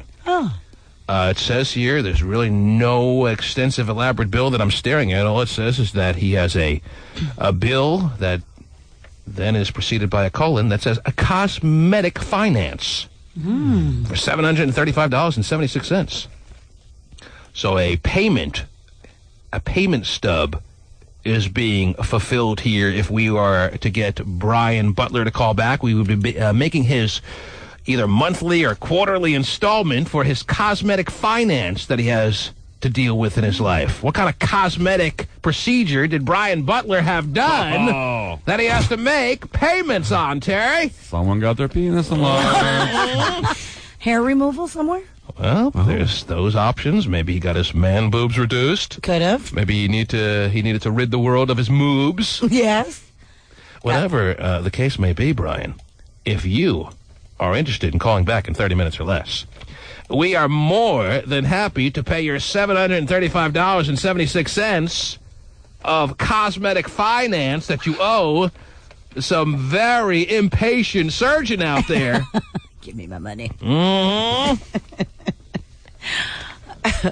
Or he'll tell your wife. I'll just take back the procedure. Brian, we received your payment stub for your cosmetic finance, and we are more than happy to pay it if you call back at 1-866-663-TAMAN in 30 minutes or less. And that means Brian has we'll give him till 9 o'clock, Terry. Bonus minutes. Because it's maybe not as easy as I imagined to get through on the phone lines. At 1-866-663-TAMAN, Brian Butler. Call now. We'll make the payment. You don't have to worry. All you get to do is reap the benefits of your surgery. Is there a lunchtime Hummer number 2 or no? Just we'll have that before the end of the show. Yes. Yes. Wow. You have someone in mind here in the office? I just can't believe I was excited about using my free teriyaki card today at lunch. Oh, yes. People are getting Hummers out there. If you want, I can make you an oak tag chart. Yeah. Of the people in the office that would be positive, lunchtime Hummer potential as far as making your day and your life as easy as possible. And women around here that may be willing to offer you a lunchtime Hummer that would be making your life a living hell. And women around here that you wouldn't even bother approaching them with the prospect of the lunchtime Hummer for many reasons. I can make you a multicolored chart. Wow. If you're interested in that. Jeez, I'd like to see that. And give me some more time in the Bay Area, because we're in back in the Northwest this week, and then it's back to the Bay Area. Give me some time in the Bay Area, and give me 2 more weeks. And I'll have a big oak tag chart for you down there as well. Okay. All right? Wow, colored charts and everything. Jazzy would not be any problem. He's easy. He would make your life easy. He's a good guy. Yes. But I don't think anyone's approaching him. Okay. Okay, he's a happily married man. Is that right? Is he a married Yes. man? Okay. He's a married man. Yes. Happily married. Can't vouch for that. Okay. I know he's married. All right. He's got kids and everything. He's got to be happy. Wow. How could you not be? All right. There it is. Get ready! The T-Man Show returns after this. Get ready! No. Oh, come on. Well, you know what the reality of this whole T-Man pays your bill situation is? What? Is that these people that get their bills called out, these people that have 30 minutes to call back, are all a casualty of the phone lines that are just jammed up. They're going to complain they can't get through.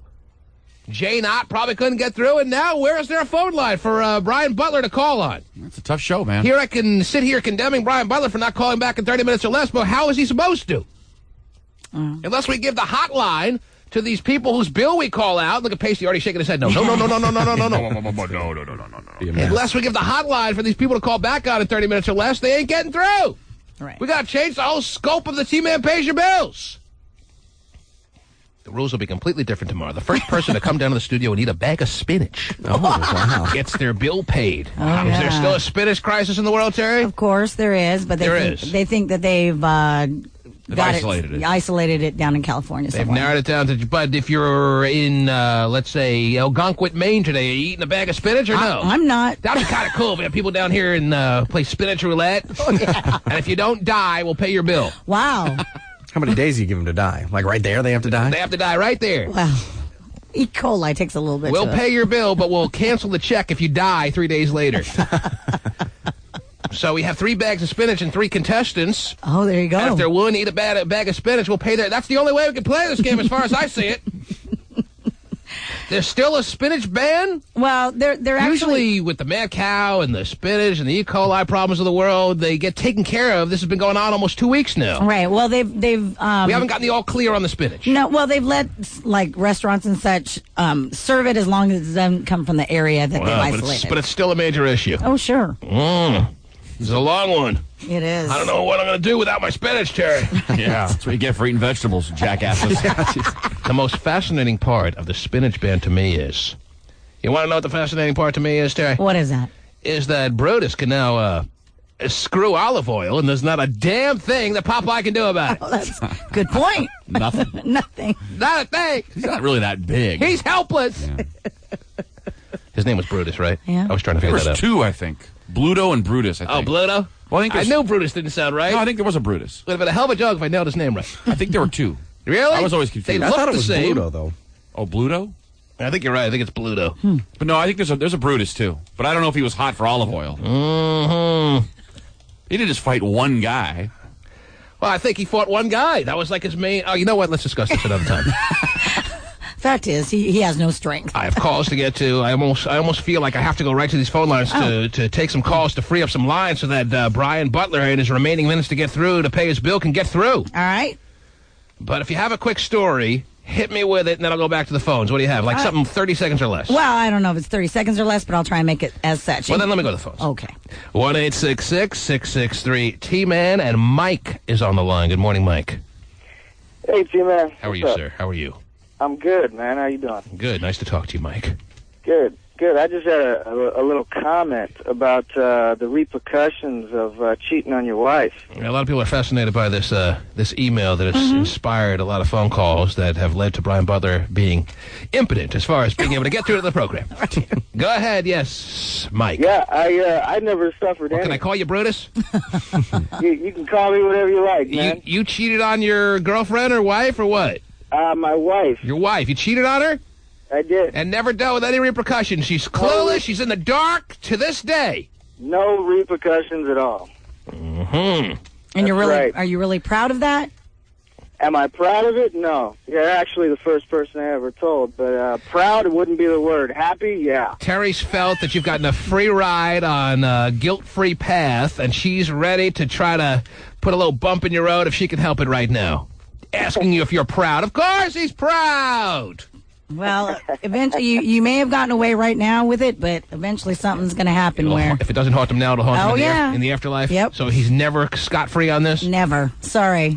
Comes around, goes around. What happened? Tell me all the details of how you cheated on your wife there. Not that I'm commending the situation, Terry. I'm just interested. I'm curious, all right? I'm not saying what side of the fence I'm on. Maybe I'm on no side of the fence. The man had to do what he had to do. Maybe she was a woman that just had to be taken down regardless of your status in the world.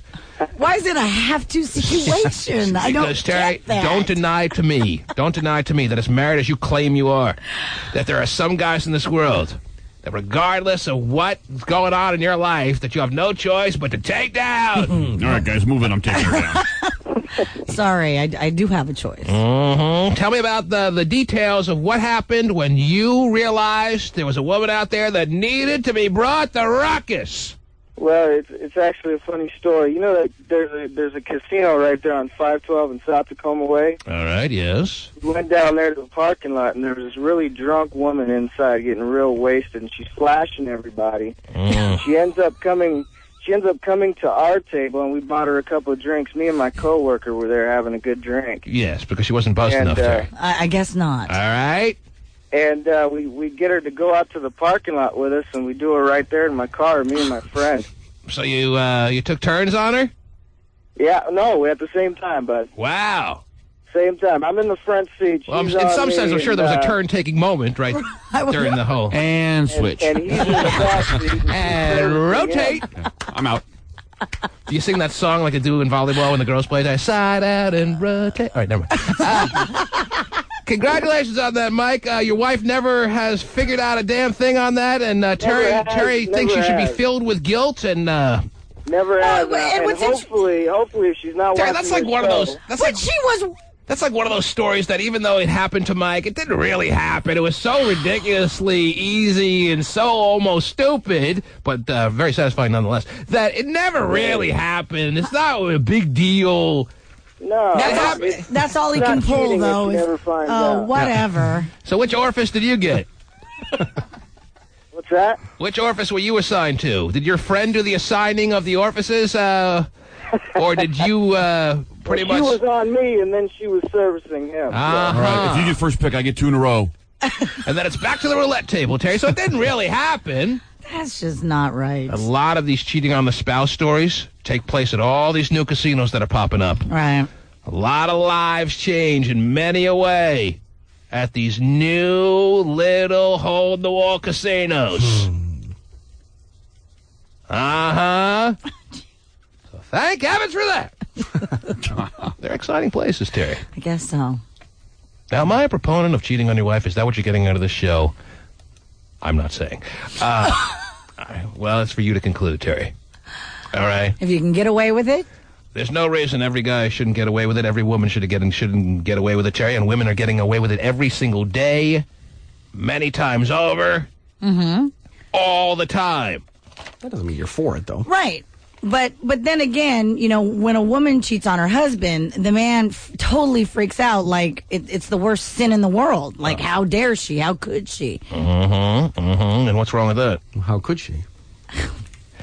I hate to belabor this email, Terry, but I just ask you to visualize the scenario in the counter fashion, if you will. All right. The email reads again as follows. I hate to read it again and go back to it, but I just had a thought that needs to be addressed here. Dear Mr. T-Man, sirs, Minus the S. I've been leaving work a couple of times a week over the past 4 months with a girl we'll call Darcy for some lunchtime BJ's in my car. Now, let's say it was a woman, because women are cheating, as I have now said a number of times, just as much as men. Let's say a woman were able to, and this is so far-fetched, you can't even imagine it. Let's say a woman found a guy at work that was willing to, a couple of times a week in her car, just meet her during the lunchtime hour and just oralize her with no strings attached. And that's all they did. And she just sat back there with her thermos of chicken noodle soup. Opening it up, slugging a little down while the man is oralizing her, Terry. So you're laughing. Your eyes are fascinated, as I thought they would be, because you can't even devise that situation in your mind. Right, I can't. For a 4-month period of time, the guy just says, yeah, we'll meet again today. Yeah, okay. And that's all it is for him. He doesn't want anything in return, just like this woman doesn't want anything in return. And they just meet, and he goes below the equator, and that's that. And she doesn't have to tell her husband because this man is making it so easily on a just lickety-split basis there. Right. Literally, yeah. It could happen. It's not going to happen. Well, it could. You're right. But it could. It could. It's just as random, as arbitrary as any situation else out there, right? That's some weirdo white guy crap. Yeah. That's all that is. Ain't no brothers doing that. Oh, jeez. Was it pretty good? Definitely some weirdo white guy stuff. Hassel is on the air. Is your name Hassel? No, jerk, it's Hassel. Oh, Hassel. What's going on? Go ahead, Hassel. Where are you calling from, sir? I'm calling from San Jose. Well, welcome, Hassel. Good morning and welcome to the program. Welcome to you. I just want to say 2 things. How do you know so much about getting away with things and no consequences? Well, I don't know everything there is to know about any one subject there, Hassel. However, I know more than everyone else in the world. And I can tell you that there is absolutely no reason for anyone that's cheating, unless you truly want to be caught deep inside, whether consciously or subconsciously, that a person who is cheating should ever be caught. Be you man, woman, or child. Especially child. I'll take that one. All right. And also, I wanted to say thank you for yelling at the stupid people. You don't understand. I don't understand how that lady heard the question 3 times and still couldn't answer it. Well, I think it's about time that someone, especially in the Bay Area, is willing to yell at the stupid people. Yeah, and that's one. Go ahead. That's one of the many attributes that I am bringing to the airwaves in the Bay. And I thank you for it. I thank you for thanking me. Hey, have a good day. No, I want to continue on with that. That's a special moment. Yeah. Well, Hassel. Uh-huh. Isn't there a different way of writing Hassel that it wouldn't look like hassle pasty? Well, everything in my life's a hassle. He doesn't really worry about spelling. I thought you figured that out. I'm actually trying to figure out if there is a way to make a guy whose name is pronounced Hassel look like Hassel and not Hassel. Because on the board it looked like Hassel. And I almost felt a little bad when I said, good morning, Hassel. And he had to correct me and made it sound a lot more classy as far as I'm concerned, Terry. True. No, Tima, that'd be Hassel. So what's the spelling of Hassel as compared to Hassel? Hassell. Is that right? Well, that's what he wrote. I said Hassel. It looks like hassle to me, too. I think that's what he wrote, but whatever he wrote looked like Hassel. Okay. Well, Hassel's line that has just now been vacated leaves a potential for Brian Butler. Come on, Brian. To call in on. Come on, baby. What if are we done with Brian Butler? Is he the last? Oh, no. I'll pull another bill if I have to, Terry. Wow. I'll pull bills all the way through noon if I have to. I wish my name was Bill. But noon when you cut it off. Whatever it takes for me to get the job done of paying someone's bill. Anyone have such a hard time trying to pay someone's bills out there? Please, I know. What do you suggest I do? Hassel? It's actually hassle. Oh, okay, thanks. The T-Man Show returns after this. Get ready! It's 8:55 at Cube 93. Good morning. I'm Stephen Kilbreth. It's time now for your news update as we head out and see what's going on in the news this morning. It's been 2 years since a swarm of small earthquakes at Mount St. Helens signaled the beginning of its current eruption. Scientists are putting 17 new sensors around the volcano to detect movement in the Earth's crust and perhaps help forecast a big eruption. Police say alcohol may have been a factor when a speeding SUV crashed into Puget Sound at Seattle's Alki Beach. 2 teenage boys died yesterday in the water. 4 others were rescued by someone who lived nearby. The Pacific Science Center expects 165,000 people to see the Dead Sea Scrolls exhibit in its 105-day run in Seattle. The scrolls are the earliest known manuscript of the Old Testament. If you'd like to see all the news that we've talked about this morning, you can do so by going to cube93.com and then entering in keyword news. In sports, Matt Hasselbeck threw 5 touchdown passes in the Seahawks' 42-30 win over the Giants. They were up by 39 points at the end of the third quarter. The Giants made it close with 27 points in the fourth. The Mariners lost to the White Sox yesterday, their last road game of the year. The score was 12-7. Sunny after some patchy fog, highs in the 70s. That's your news update on Cube 93. Back to the T-Man. The T-Man Show.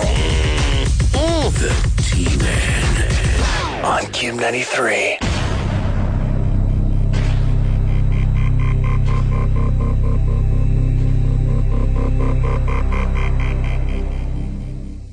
I tell you, we've been neglecting your pile O stuff. I know you have. Also known as your pile O crap on your side of the console. I don't want to be one who ignores for too long. If there's some good stories to share with us this morning, why don't you do that at this time? If not, then we can move on with other things. You tell me. No, I have some great stories for you. Oh, great stories? Yes. Here I was only hoping for good stories. And you're going to take the high bar up a notch or two and go great? I am. Wow.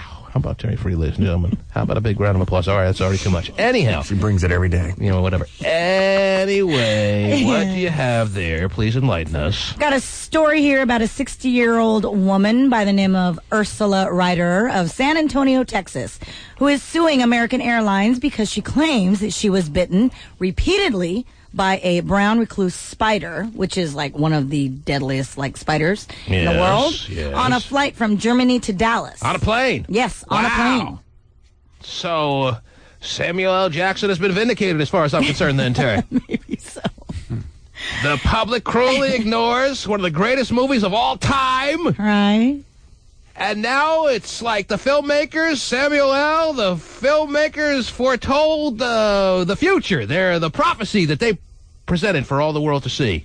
This lady would have known what to do if she had actually gone to the movie. Right. She would have known, okay, the spider's bitten me 6 times. Maybe I'll flick it off my arm. Well, I don't but think she sat there going, it's biting me. I don't know what the hell to do because I've never seen anything like this. Yeah, they're not I don't think they're really small. I don't think they're the spider. How does a big spider like that get on a plane then? Hides under a seat or in the carpet. Who knows? Well, I don't know. They hide. Scary. But she's suing American Airlines? Yeah, her lawsuit claims that she was left disfigured and needed reconstructive surgery and will require treatments for the rest of her life. I'm having trouble buying that. So when the spider is biting her, all the other passengers are going, oh, well, I don't think I'm going to help her. Can I get some more nuts? And she leaves the plane disfigured, and the stewardesses are just like, yeah, well, have a nice day. Hope you enjoyed your flight. Fly American Airlines in the future. Right. Well, apparently no one noticed a thing? Apparently, she claims that they didn't have a first aid kit on board of the plane. Right. And so she didn't receive treatment right away. Okay. So once they landed, they had to go to the hospital. And so American Airlines is not denying that it happened. They're just saying that, what are they saying? Are they saying anything in that story? Well, nothing is said here, really. Okay. They didn't say, like, the finger in the chili, this woman brought her own spider on board? No. Well, they still should have a first aid kit on the plane, though. Sure, they should. God damn it, bite me. Hurry, go, spider, bite me. Wow. We worked on this in the trunk of the car. Anyway, all right. Yeah, no comment from American Airlines, of course. Okay.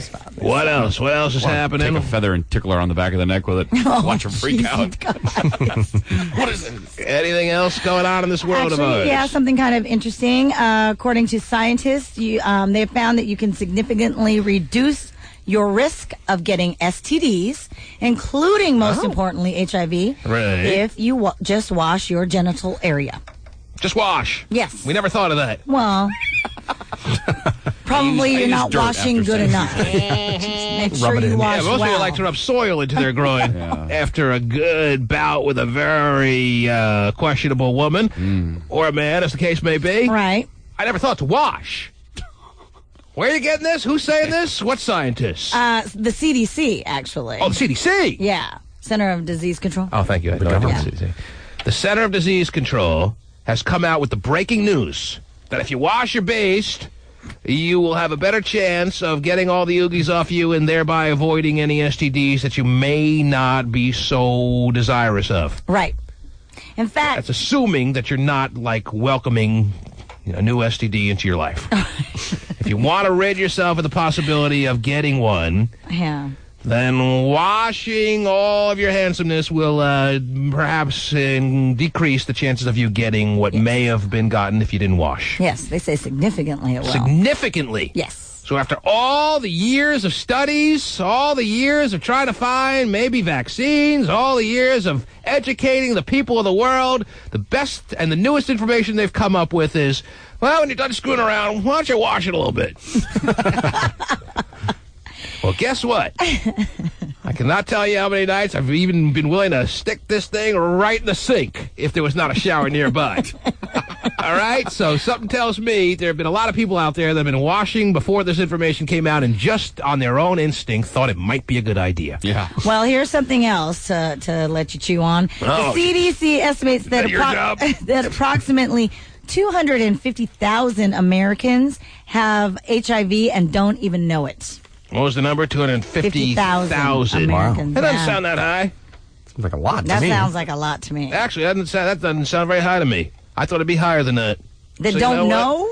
250,000 people in this country of ours have HIV and don't know it. What are the odds of actually getting in contact with one of them?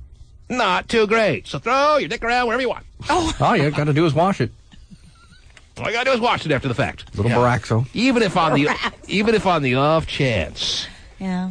you happen to run into, and the odds are very stacked against this, one of those 250,000 people that doesn't know it, just lobber yourself clean and you should be fine. Lava yourself. That's a little abrasive for the genitalia region, I think. Just take a big Brillo pad to the situation and everyone will be good, right? That's what you're saying. 250,000 does not sound high. Well, But clean yourself nonetheless. clean yourself, and you might want to ask a question or two of the people you're screwing. Might be helpful as well. Stephen, so since you're all on board with that philosophy, why don't you give us the questionnaire that is mandatory to ask new people in the world what needs to be known, and on the off chance you may be interested in screwing them rather quickly. Go ahead. Well, you should take some time to get to know them a little bit first. Maybe not just do it on the first night. I mean, you don't need to throw it out there for everybody. So name, social security number, and you're good to go, or what? Well, I mean, maybe you just get to know somebody, maybe meet their family, and Meet their family. see if they look clean. Your family is dirty. Bunch of scumbags. I was going to screw you, but you have a dirty family. Dirty family.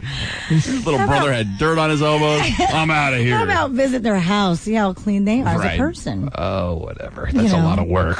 You know what? I'm not putting in that much work to have sex. Anyhow. Look for needle marks on the arm. Wow, and in between their toes. I've been married a couple years now, and I still haven't seen where my wife used to live. Anyway. Oh, really?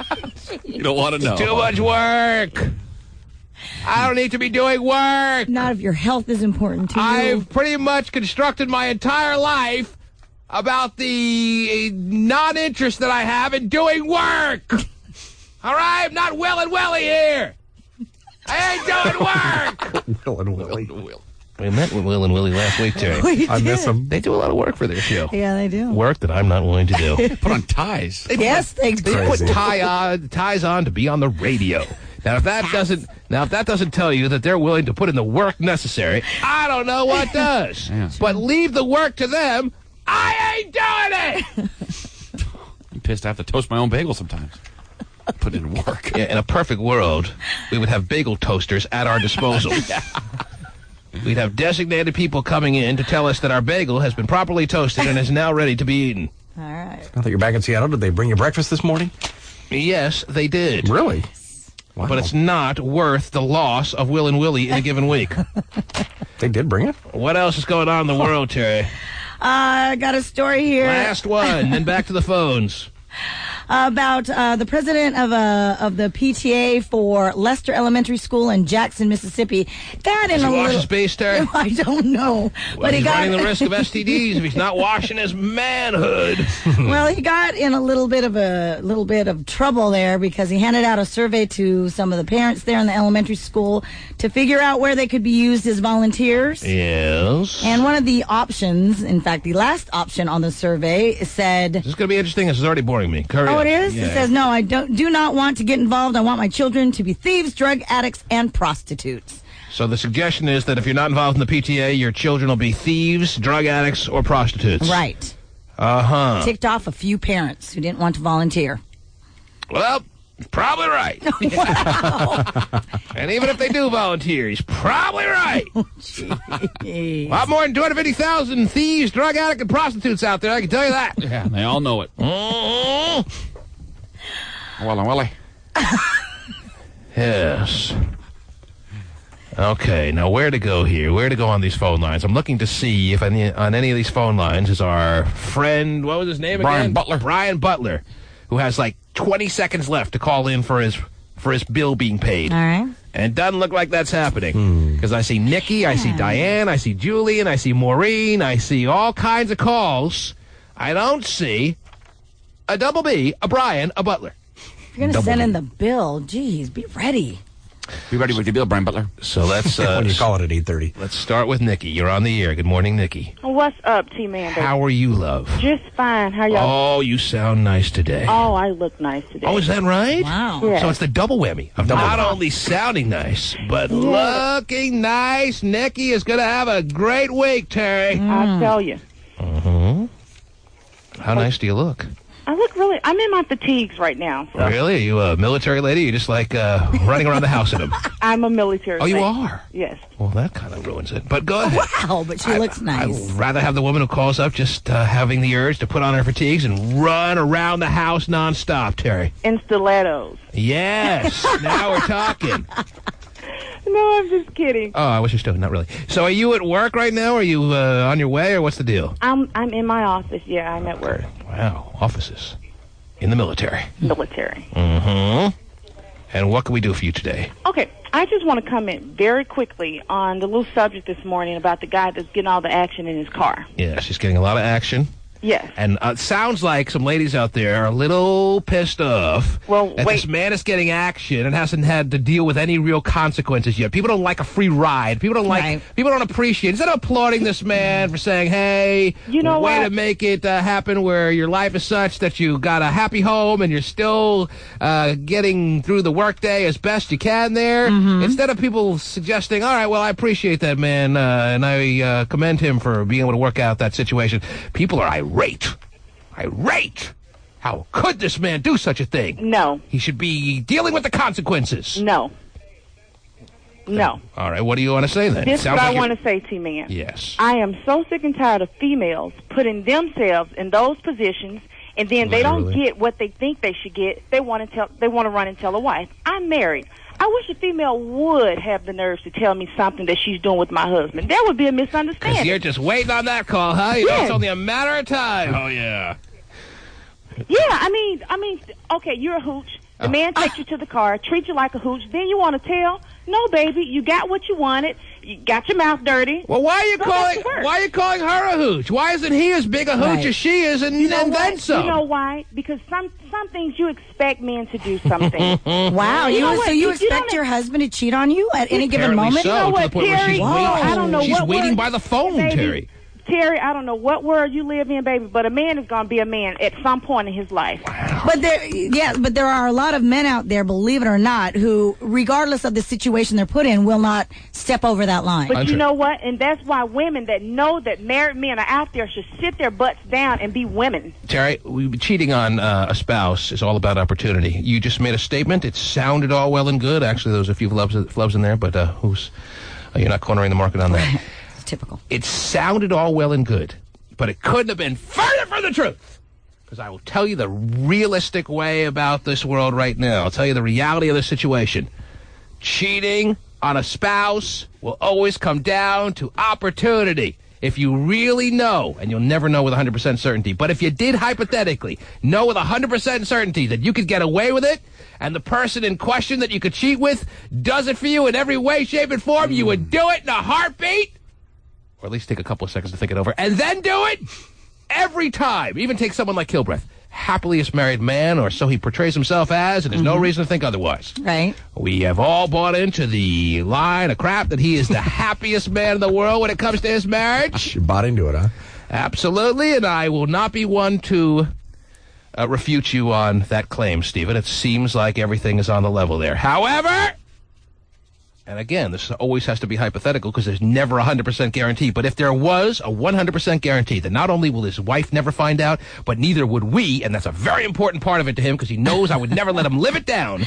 If he knows he could get away with it, Terry, if he knew that there was no shadow of doubt in his mind, and the woman was everything that he loves about a woman as far as looks and whatever else he may be into, he wouldn't barely hesitate.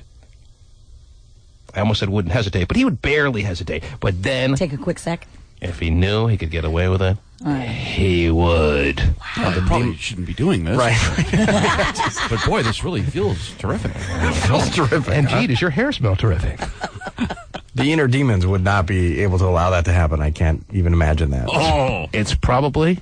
Translated, you know what that means, Terry? What's that? It's probably already been done. My God! Right in her inner demon. Stephen's already a cheater. Is yours big enough to reach the inner demon, Stephen? I think so, yeah. Wow. Man, mine's pretty large. That's impressive. Oh, he got a big one. Wow. Tony, you're on the air.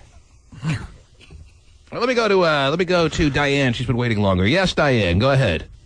Oh, yeah, I was just calling about the lunchtime Hummer. You know, I just heard Terry, and I used to be passionate about that women should hold their ground until I found myself in that situation. Mm-hmm. And so wait, when you talk about no consequences, like a year and a half later, neither family knows out. We're both married. Neither family knows out, but both of us are tortured because we feel so bad, but yet we have such strong feelings for each other. All right, so obviously you're on the side of the situation where you are involved with a married man. He is cheating on his wife.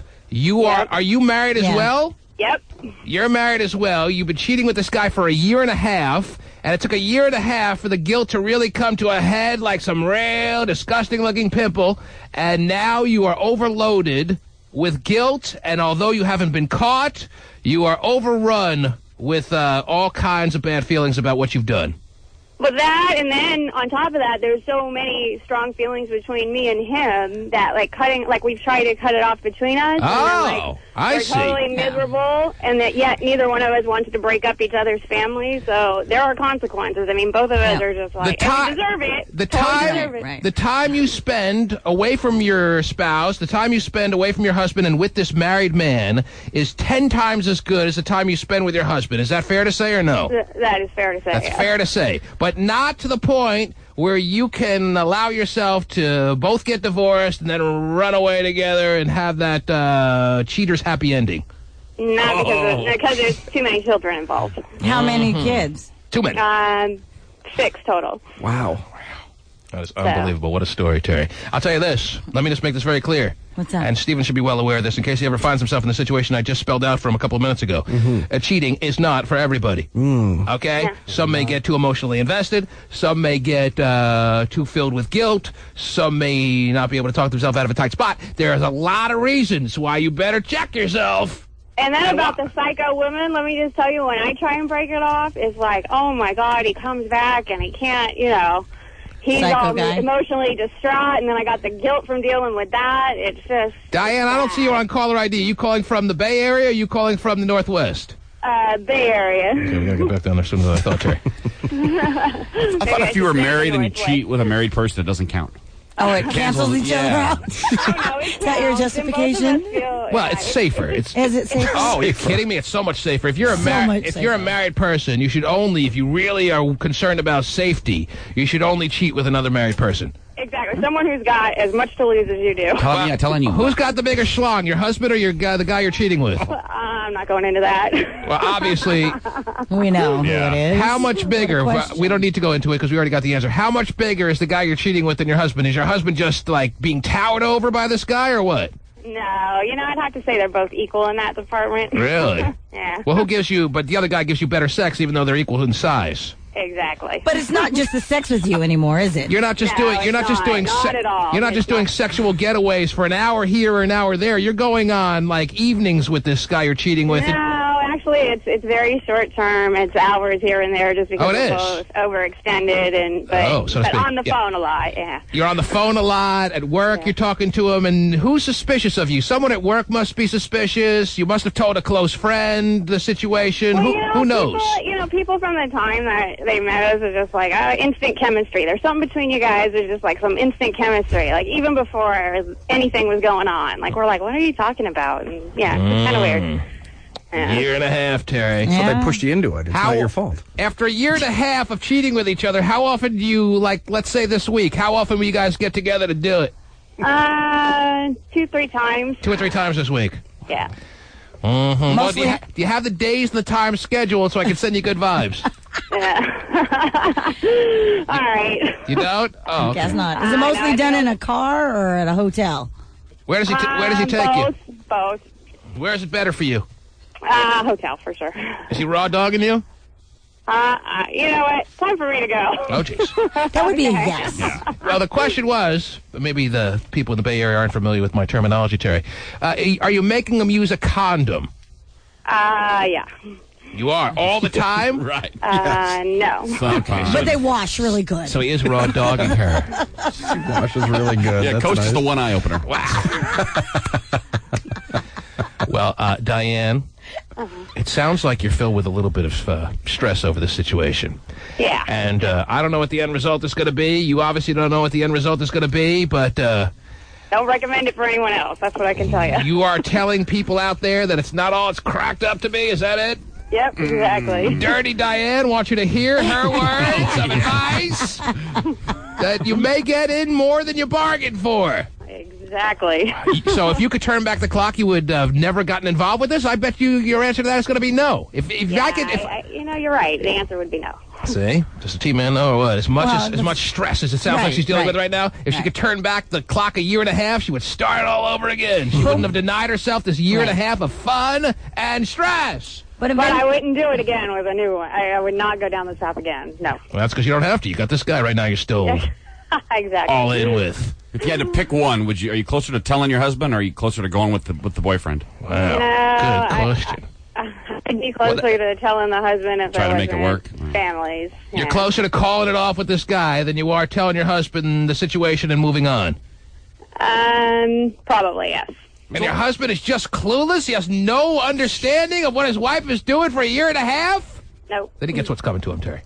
Huh? He deserves every bit of this. You have to know. Yeah. If he is not able to pick up on one sign in the past year and a half, then he deserves everything he's getting here. But that's very telling of their marriage, period. No question. How do you have all this time in your marriage with kids and a husband? I don't. It's during the day. It's during the work time. There's no time. As a family, we do everything together. So do you have jobs that make it so that you have to spend time with each other or what? Yeah. How hot are you? I don't know. What do you look like? Describe yourself in every detail you can. No. That would give out too many details. Somebody might have known. All right, just give me your height and weight. Hi? Give me your height and weight. Weight first. What? Give me your height and weight. 5'8". Ooh, she's lengthy. She's lengthy and she's lean, Terry. Yes. 5'8", 130. So you like work out? Yep. Like at a gym, or what you're doing with this guy qualifies as you working out? You work out at how often do you work out? A couple times a week. Really? Yeah. Time for squat thrusts. Very exciting stuff. Favorite. You were a bad girl, Diane. I love every second of it. It's really cool. All right. Jeez, it's really I'm going to go now. It's no fun, Terry. This is probably how she deals with the guy. He's having all this fun, but just the sound of her voice takes a lot of the fun out of it. So she just... I guess we did it again. I'm going to go now. Woe is me. But boy, that was great. Let's do it again tomorrow. But I gotta go. Man, talk about draining the energy out of all that's going on here. Show me some life, Diane! You just said to yourself you wouldn't turn back the clock and change things. Show me some spunk. Oh, look down. What do you want? Is it too much to ask for a little spunk out of Diane? What do you want? I want a little spunk. Cartwheels out the door. Gonna go meet the lover in the car. I exactly want cartwheels out of the phone calling door here. All right, gotta go. Dying to see what she looks like. Hate myself again. Oh. Yeah. How could she hate herself? She's a dynamic woman. We're talking about a Diane Dynamo. Dirty Diane the Dynamo. But please, don't sound like a weeping willow here. Show me a little spunk. Next time you call, that's all I ask. Is that too much to ask Diane after all we've been through together? I don't think so. The T-Man Show returns after this. Get ready! A couple of text pages to get to. All right. As we wind down here, Terry. We paid no bill today, which is my fault, because I forgot to read a third name, and it's pretty much too late now. I am really not going to stay overtime. I'm sorry. But all right. We'll make up for it tomorrow. All right. If I don't pull a big bill, then I'll pull a second one. Okay. So guaranteed either a big bill or two bills is going to be paid tomorrow, Terrence. Good deal. All right. Let me read a couple of text pages here. Text pages roll in at 97373. Don't you know? That's 97373. Somebody writes, David actually writes, at 9:25 and 14 seconds, T-Man, cheating with a married woman doesn't always guarantee your safety. The married woman I selected cheating with went and told my wife. Oh, wow. Not good. Yeah. Yeah, that one is really something he didn't bargain for right there. You know what I'm saying? Yeah. That is dirty pool. Dirty pool. Yeah, I don't even really have much time here. We got, let me see what other text pages are needing to be read. Unstable or sexy. That was a good one. BJ's. Whoa. Terry, lay back and shutty.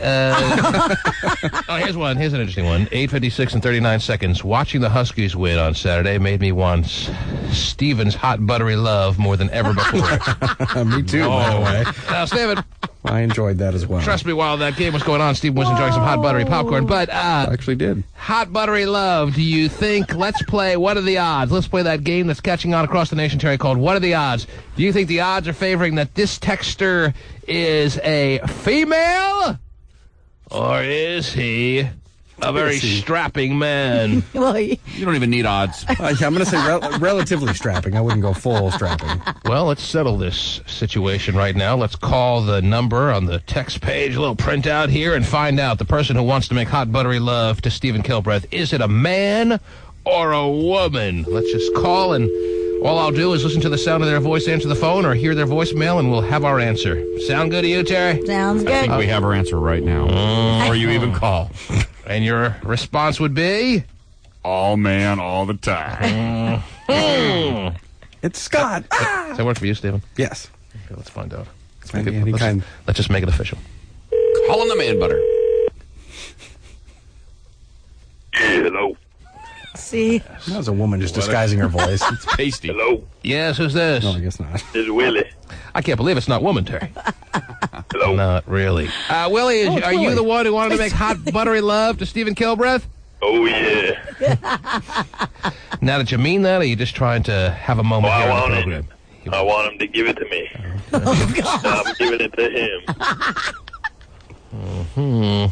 If they keep winning, you can do whatever you want. Wow! Whoa! Rose Bowl! Rose Bowl! Rose Bowl! Rose Bowl! I want to see it. Something tells me that even if they don't make a bowl game, Steve will allow the access. They're up against the Ogre this weekend. I don't know how they'll do. Oh, yeah, they are.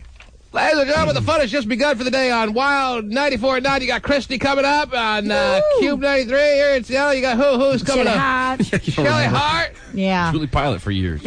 Yes. Where are we this week? The T-Man Show. Last week was in the Bay. This week in Seattle. And then back to the Bay. Terry, you see how we do it now, baby? What is it? Fly jocks? Or is that what we are? Is that what it's called? Terry, if you're being suggestive, it's working. Okay. Usually wait till after the program ends to break out that kind of terminology. Oh, okay. But, hey, Let the buttery love begin. Oh, gee. The T-Man Show returns after this. Get ready.